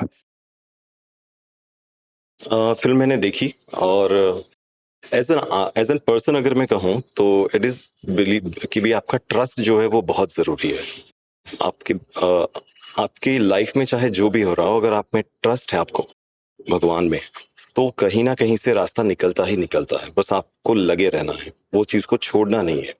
तो जो फिल्म में बेसिकली बताया प्रहलाद का जो कैरेक्टर है कि आप बस अब जिनको आप मानते हो उन पे ट्रस्ट किया करो, चालू रखो। एज एन आर्टिस्ट मैंने देखा कि कैरेक्टर को बहुत सारे आर्टिस्टों ने जिस तरह से कैरेक्टर को पकड़ा है, बिकॉज कि मैं मानता हूँ उन सबके पीछे डायरेक्टर का जो हाथ बहुत ज्यादा जरूरी है कि फिल्म के डायरेक्टर भी बैठे हैं, डबिंग डायरेक्टर भी बैठे हैं, तो आपको गाइड किया जा रहा है कि भाई ये कैरेक्टर किस तरह से हमें चाहिए, बिकॉज उन्होंने ऑलरेडी विजन कर लिया है। फिल्म डायरेक्टर ने तो ऑलरेडी उनको तो दिमाग में है। हाँ, दिमाग में होता ही है। तो कई बार होता है कि हम हमारे हिसाब से लगता है कि इस तरह से करें, पर जब डायरेक्टर का हमें पॉइंट ऑफ व्यू आता है कि नहीं, हमें बेसिकली इस तरह से कैरेक्टर चाहिए, एक्स नहीं वाई चाहिए, तो उस तरह से मोल्ड होना, उस तरह से आवाज का टेक्सचर चेंज करना या इमोशन चेंज करना और खुद वो चीजें अपने अंदर उतार और फिर जब करते हैं तो हर आर्टिस्ट का आप देखोगे तो वो फ्लेवर मिलेगा आपको हर चीज का। और कई बार अभी बहुत सारे कमेंट्स भी ऐसे आने लगे हैं कि जिन्होंने आर्टिस्टों ने आवाज दी है उनका चेहरा उस कैरेक्टर से बहुत जगह मिलता जुलता है, तो शायद सभी आर्टिस्ट उस कैरेक्टर में घुस गए थे। बिल्कुल। इसका एक और ये साइकोलॉजी भी है, एक और रीजन ये है कि सब आजकल वॉइस आर्टिस्ट का चेहरा भी जानते हैं, चीजें भी जानते हैं। उन्होंने इतनी अच्छी वॉइस दी है, इतना अच्छा तन्मयता से इसको रिकॉर्ड किया है ना हर कैरेक्टर को। तो अभी मेरे को शाहिद में वही वरुण देव दिख रहे हैं, उनके जैसे बाल ऐसे यहाँ से निकल रहे हैं शायद। इतनी जान लगा दी सबने, तो सबके चेहरे नजर आ रहे हैं उसमें। जैसे आपने पूछा ना क्या टेक अवे क्या अब हुआ? मैं शायद तुमसे जानना चाहता हूं। मैं समझता हूँ सच्चाई में, क्योंकि मैं सभी आर्टिस्ट को लगभग जितने किए हैं मैं उनके साथ काम कर चुका हूँ एज ए डायरेक्टर भी। तो हम जब फिल्म देखने जाते हैं तो हम आवाज पे ही ध्यान जाता है और हम समझ जाते हैं अरे ये आदि दादा हैं या संचित सर हैं या जो भी है हरीश भाई। बट इस फिल्म में शायद नहीं जज किया मैंने कि भी कोई आर्टिस्ट है। कहानी में था मैं कि वो बोलते हैं ना कि अरे यार वो नहीं जा रहा वहां दिमाग। तुम्हें भक्त प्रहलाद की कहानी पता थी? नहीं, मुझे नहीं पता। तुम्हें नहीं पता थी ना? हाँ। मैं बचपन से, वैसे हम लोग रामायण देखते हुए, आपने सुना होगा बचपन में 4 घर के बीच में एक टीवी हुआ करती थी जहाँ सब लोग आते थे, वो घर हमारा था। अच्छा। तुमने मेरे को बात बताई। तो हमारे घर पे वो टीवी हुआ करती थी, तो हमारे आस पड़ोस के सब लोग आते थे। एक टाइम आता था जब रामायण आता था तो पूरे बाहर बरामदे तक लोग बैठ के देखते थे। तो उसके साथ साथ हम देख रहे हैं। कॉलेज में भी जब मैं आया तो मेरे साथ जो मेरा हॉस्टल रूममेट था वो टॉपर था, वो बड़ा भक्त इंसान था। तो उसका एकदम उसका बहुत टाइम टू टाइम उसका सब रहता था। तो 6 बजे वो रामायण लगाता था। अच्छा। और 555 पे लोग बाहर लाइन लग जाती थी लोगों की, क्योंकि उसके पास लैपटॉप था, वो सीए हुआ था। अच्छा। तो सब वेट करते थे, तो वो आता था 6 बजे ऑन किया, रामायण देखे, सब एंजॉय कर रहे हैं कितने बढ़िया से, और फिर 6:30 बजे बंद निकलो। तो वो हम ये देखते ही हुए तुम उस सर्कल में रहे हो कि जहाँ पर तुमने ये कहानियां भी देखी हैं। तो भक्त प्रहलाद की कहानी से तुम्हारा टेक अवे क्या है? मैंने कहा ना वही जो सच्चाई की, भाई मन अपना सच्चा रखो, सब कुछ पॉसिबल है। मतलब किसी चीज की मतलब चिंता करने की जरूरत नहीं है। अगर कहीं फंस रहे हैं, कहीं परेशान हैं, तो इसका हल है। कोई ना कोई आके है कोई हमारे ऊपर, कोई है हमसे ऊपर, माँ बाप है, उनसे ऊपर कोई बैठा है। बस एक यही सोच के आप लोगों ने भी इसको वॉइस दी है, इन कैरेक्टर्स को वॉइस दी है, और इतनी खूबसूरत वो वॉइस निकल के आई है। Thank you so much Shahid, thank you so much Dixon, Vichar and Vibes में बात करने के लिए मेरे साथ। कुछ बोलना चाहेंगे आप? विचार एंड वाइब्स मैं खुद देखता रहता हूँ। अच्छा जी। और मैं सबसे कहूँगा कि आप सब्सक्राइब करिए इस चैनल को, आपको इस इंडस्ट्री के बारे में बहुत सारी चीज़ें जानने को मिलेगी। बस सब्सक्राइब करिए, ये वाली वीडियो तो जरूर शेयर करिए सबके सामने। सही बात है। अगर स्वर्ग चाहिए तो देवराज इंद्र का वीडियो जरूर वायरल कीजिए। और पानी चाहिए तो thank you so much. Thank you Shahid, thank you Dixon, thank you. Kashyap पुत्र, हिरण्यकश्यपु, मांगो क्या वर मांगना चाहते हो? तो दोस्तों आपने अभी तक जितनी भी वॉइसेस सुनी हैं, आई एम श्योर आपको ये पूरा पॉडकास्ट पसंद आ रहा होगा। माइक थोड़ा मैं इधर उधर कर रहा हूँ, लेकिन इम्पॉर्टेंट है जो बातें हमारे आर्टिस्ट कर रहे हैं वो। अभी मैं आपको दो और हमारे गेस्ट से मिलाना चाहता हूँ, स्नेहा और गौरव। गौरव ने काफ़ी वॉइसेस दी हैं इसमें, बहुत सारी वॉइसेस जो इधर उधर से बज रही होंगी वो गौरव की आवाज़ होगी, है ना। और एक होता है कि जब बहुत सारे कैरेक्टर्स होते हैं फिल्म में, तो कभी कभी क्राउड के लिए या एडिशनल वॉइसेस के लिए एक कोऑर्डिनेटर को भी हायर किया जाता है एक प्रोजेक्ट में, ताकि वो एक पॉइंट ऑफ कांटेक्ट हो और उनके थ्रू बाकी वॉइसेस भी आए। तो इसमें काम किया है वो स्नेहा ने। तो स्नेहा, आपने इसमें वॉइस कोऑर्डिनेशन भी किया और खुद वॉइस भी दी है, correct? It was actually not planned. मैं इस प्रोजेक्ट पे एज अ वॉइस कोऑर्डिनेटर ही आई थी, additional voice dubbing coordinator. But वो देख के I was feeling like okay I can do this. तो मैंने निखिल को बोला, Nikhil can I try like the babies, the राक्षस babies and all of those characters, like why not do it. So वो करते करते it was not plan but वो हो गया, द राक्षस babies and the other voices that are there in the movie. Very nice, very nice. तो वैसे आप वॉइस करती नहीं है voice? Actually, I'm a dubbing artist only. Yeah, first I'm a dubbing artist, then I'm a dubbing coordinator. Part time dubbing coordinator. Yeah, we should do everything. Correct. जहाँ से पैसा आ जाए वहाँ काम करते रहना चाहिए। गौरव, आपने कौन कौन सी वॉइसेस की इसमें? सो इसमें जो राक्षस होते हैं तो उनको मैंने अलग अलग वॉइस में अलग अलग राक्षस को अलग अलग आवाज मैंने दी है। क्या बात है यार। विलेजर्स है उसके अंदर, तो विलेजर्स को भी अलग अलग वॉइसेस मैंने दिए। तो ये एक्चुअली मैं मतलब कॉलेज टाइम से करते आ रहा हूँ, एनिमेशन, लाइव प्रोजेक्ट्स। हाँ, तुमने तो काफी प्रोजेक्ट्स किए हुए हैं, करेक्ट? तो क्या क्या प्रोजेक्ट्स किए, जरा तुम अपने प्रोजेक्ट्स के नाम तो बताओ। अभी करेंटली पिछले 4-5 साल से मैं ऑडियोग्राम के साथ जुड़ा हूँ, स्टूडियो। ओके।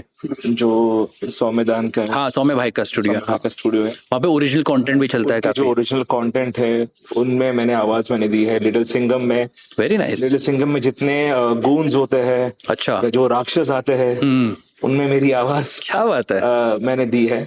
उसके अलावा भी बहुत सारे ऐसे एनिमेशन शोज में जहाँ पर ग्रफ वॉइसेस के रिक्वायरमेंट हो या नॉर्मल वॉइसेस, मैंने नॉर्मल गूंज हो गया, बट उसमें थोड़ा सा जो बॉडी चाहिए वॉइस में, थोड़ा सा थोड़ा हैवीनेस, वो तुम्हारी एक्सपर्टीज है। तो वेरी नाइस। ये है। And at the same time I am also good mimicry artist. क्या बात है। मैंने कुछ एड्स में मैंने वॉइस भी दी एक्टर्स को। But also mention his work, his famous work। अभी I think ये भूल गए बताना, हाउसफुल 5 ना? हाउसफुल 5 में आप जो पैरेट, आई डोंट नो आपने देखी है कि नहीं, 5 में जो पैरेट है, he is the voice for the parrot. क्या बात है। राजू भाई ने पकड़ा नहीं तुम्हें? So parrot is the main character in the movie and he has dubbed for the character. तो अभी पैरेट की वॉइस निकालेंगे, उसकी मिमिक्री भी करेंगे। लेकिन उससे पहले हम माँ अवतार नरसिम्हा फिल्म में जो आपने कुछ राक्षसों की आवाज निकाली है, वो राक्षस थोड़ा सा एक दो दिखाओ ना यार, कैसे कैसे वॉइसेस निकाली तुमने? बोला मैंने अलग अलग तरह के। Yes please please. विष्णु, हम तुम्हें नहीं छोड़ेंगे, क्योंकि हमारे जो भगवान हैं उन्होंने आपका वध करने के लिए कहा है और हम आपका वध करके ही रहेंगे। एकदम सही कहा, हम आपका वध करके ही रहेंगे, हम तुम्हें छोड़ेंगे नहीं। क्या बात है यार, वेरी नाइस, वेरी नाइस। अब मैं तुमसे कुछ मिमिक्री भी करवाना चाहता हूँ। डेफिनेटली। तो क्या किस आर्टिस्ट की एक्टर्स की करते हो? सो मिमिक्री वाइज मैं बहुत सारे एक्टर्स की मिमिक्री करता हूँ, तो ऋतिक रोशन उनमें से एक है। क्या बात है, निकालो जरा। माँ क्या कर रही हो माँ? तुम कभी स्कूल नहीं गए क्या? नहीं बुक्स पढ़ने वाले क्या माँ? तो फिर से मेरे को जांचना पढ़ाने के लिए बैग दो बस। वो टीचर मुझे हंसा फेल करते नहीं पढ़ा करनी, बैग दो बस, बैग दो। मैं स्कूल भी नहीं जाऊंगा, मुझे कोई फेल भी नहीं कर पाएगा। क्या बात है यार, वेरी नाइस, बहुत सही।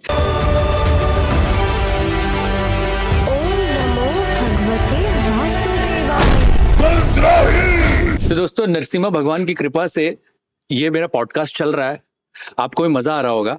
और इस वक्त भक्त प्रहलाद के जो मित्र थे, आपने फिल्म में देखा होगा, छोटे छोटे छोटे छोटे छोटे बच्चे थे जो असुरों के बच्चे थे, वो मेरे सामने बैठे हैं अभी, अलंकृता और आयुषी। वेलकम टू विचार एंड वाइब्स। हाय, हेलो, नमस्ते, so much. Thank you so much. तो मेरे को सबसे पहले बताइए कि आप लोगों को इस फिल्म में डबिंग करके, वॉइसिंग करके कितना मजा आया? मुझे तो सच में बहुत मजा आया। पहले तो ये जो कहानी है प्रहलाद की, वो हम बचपन से देखते आ रहे हैं। मैंने एक हरि दर्शन मूवी थी, वो आपने देखी होगी शायद, बचपन में हम देखा करते थे, और उसमें प्रॉपर मतलब बहुत पुरानी मूवी थी वो। स्टोरी हमें पता थी कि क्या है, क्या होने वाला है, सब पता थी।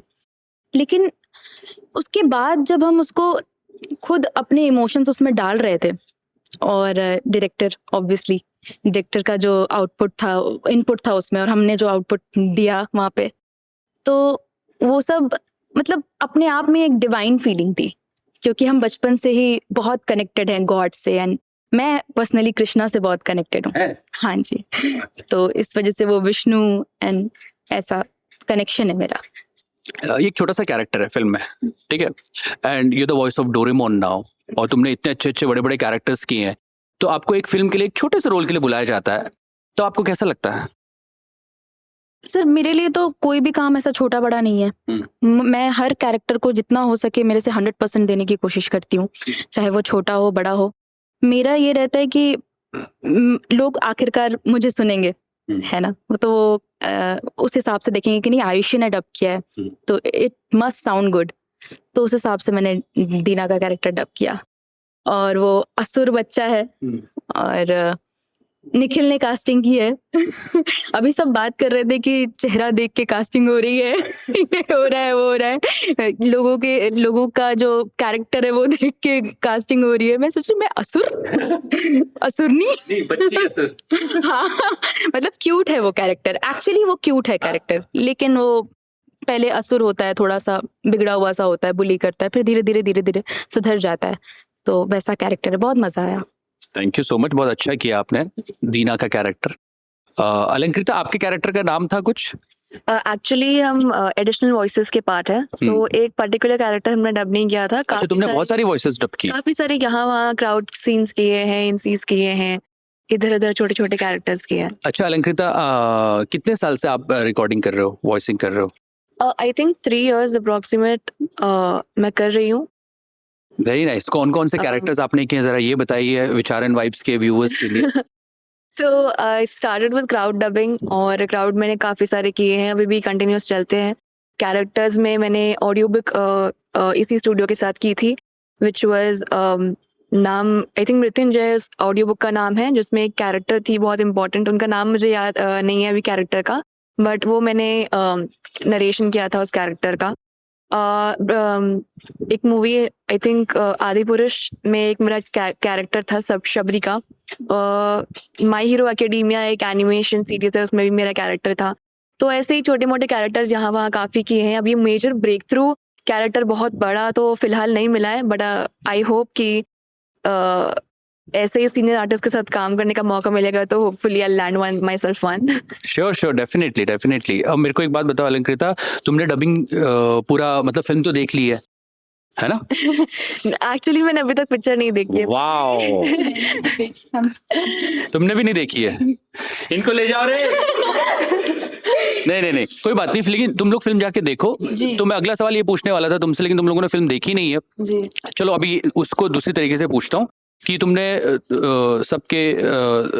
सबसे बात की है ना, सब सुन भी रहे हो, तुम लोग पोस्ट देख रहे हो अलग अलग, किस कैरेक्टर की या किस आर्टिस्ट की परफॉर्मेंस देखने के लिए तुम लोग मतलब you are excited, you want to see his और her performance in this movie when you go? Actually Aditya sir. Okay, Hiranyakashyap की वॉइस। यस, क्योंकि आई थिंक मेरा भी पहला ऑप्शन वही था आदित्य सर, क्योंकि उनकी अभी हमने एक डेमो रिकॉर्डिंग सुनी थी और उनका कैरेक्टर बहुत कमाल का था। उनकी वॉइस उन्होंने जिस तरह से परफॉर्म किया था, I got goosebumps. So definitely उनकी सावरी मैम की आवाज भी, उन्होंने काफी नेगेटिव कैरेक्टर प्ले किया है, इट्स वेरी डिफिकल्ट, तो उनका भी प्लस विष्णु जी, हाँ उनका भी कैरेक्टर बहुत प्यारा, एकदम स्मूथ, वो देखना चाहती हूँ मैं, क्योंकि एकदम स्मूथ एक्ट करना भगवान, तो वो देखने के लिए एक्साइटेड हूँ। तो बात हो रही है महाअवतार नरसिम्हा भगवान की फिल्म की, लेकिन मैं ये मौका नहीं छोड़ना चाहता हूँ क्योंकि मेरे साथ बैठी है डोरेमोन। तो डोरेमोन की वॉइस निकाले बिना यहाँ से नहीं जा सकती, तो डोरेमोन थोड़ा कुछ अपनी वॉइस निकालो ना। हेलो दोस्तों, मेरा नाम है डोरेमोन। कैसे हैं आप सब? आप लोग ये मूवी जरूर देखना, मुझे तो बहुत पसंद आई और मुझे पता है आपको भी पसंद आएगी। Very nice. अब तो डोरेमोन ने भी इस मूवी का प्रमोशन कर दिया है। आई एम श्योर सबसे पहले डोरेमोन जाके देखेगी क्योंकि इसने भी नहीं देखी है। और अलंकृता, आप भी जाके मूवी देखना जरूर, है ना। और थैंक यू सो मच इस खूबसूरत मूवी में अपनी खूबसूरत आवाजें देने के लिए और विचार एंड वाइब से मुझसे बात करने के लिए। Thank you so much. Thank you Alankrita. तो दोस्तों, विचार एंड वाइब्स का ये special episode I am sure आपको पसंद आया होगा। आज हमने बात की इतने खूबसूरत आर्टिस्ट के साथ, प्रोड्यूसर्स के साथ, कास्टिंग डायरेक्टर्स के साथ। ये वो आर्टिस्ट हैं जो कह सकते हैं हमारी इंडस्ट्री के अनसंग हीरोज हैं। जब वो अपनी परफॉर्मेंस देते हैं तो कैरेक्टर्स में जान डाल देते हैं, हमारी भाषा में, हमारे कल्चर में, हमारे इमोशंस में उन कैरेक्टर्स को ले आते हैं। तो मेरे ख्याल से इन आर्टिस्ट के लिए एक सैल्यूट तो बनता है। और अगर आपको विचार एंड वाइब्स का ये एपिसोड पसंद आया तो प्लीज शेयर कीजिए। इन सभी आर्टिस्ट की जो मेहनत है सब तक पहुंचाइए, और अगर सब्सक्राइब नहीं किया तो सब्सक्राइब कीजिए। Thank you so much. This is Amit डियोंडे।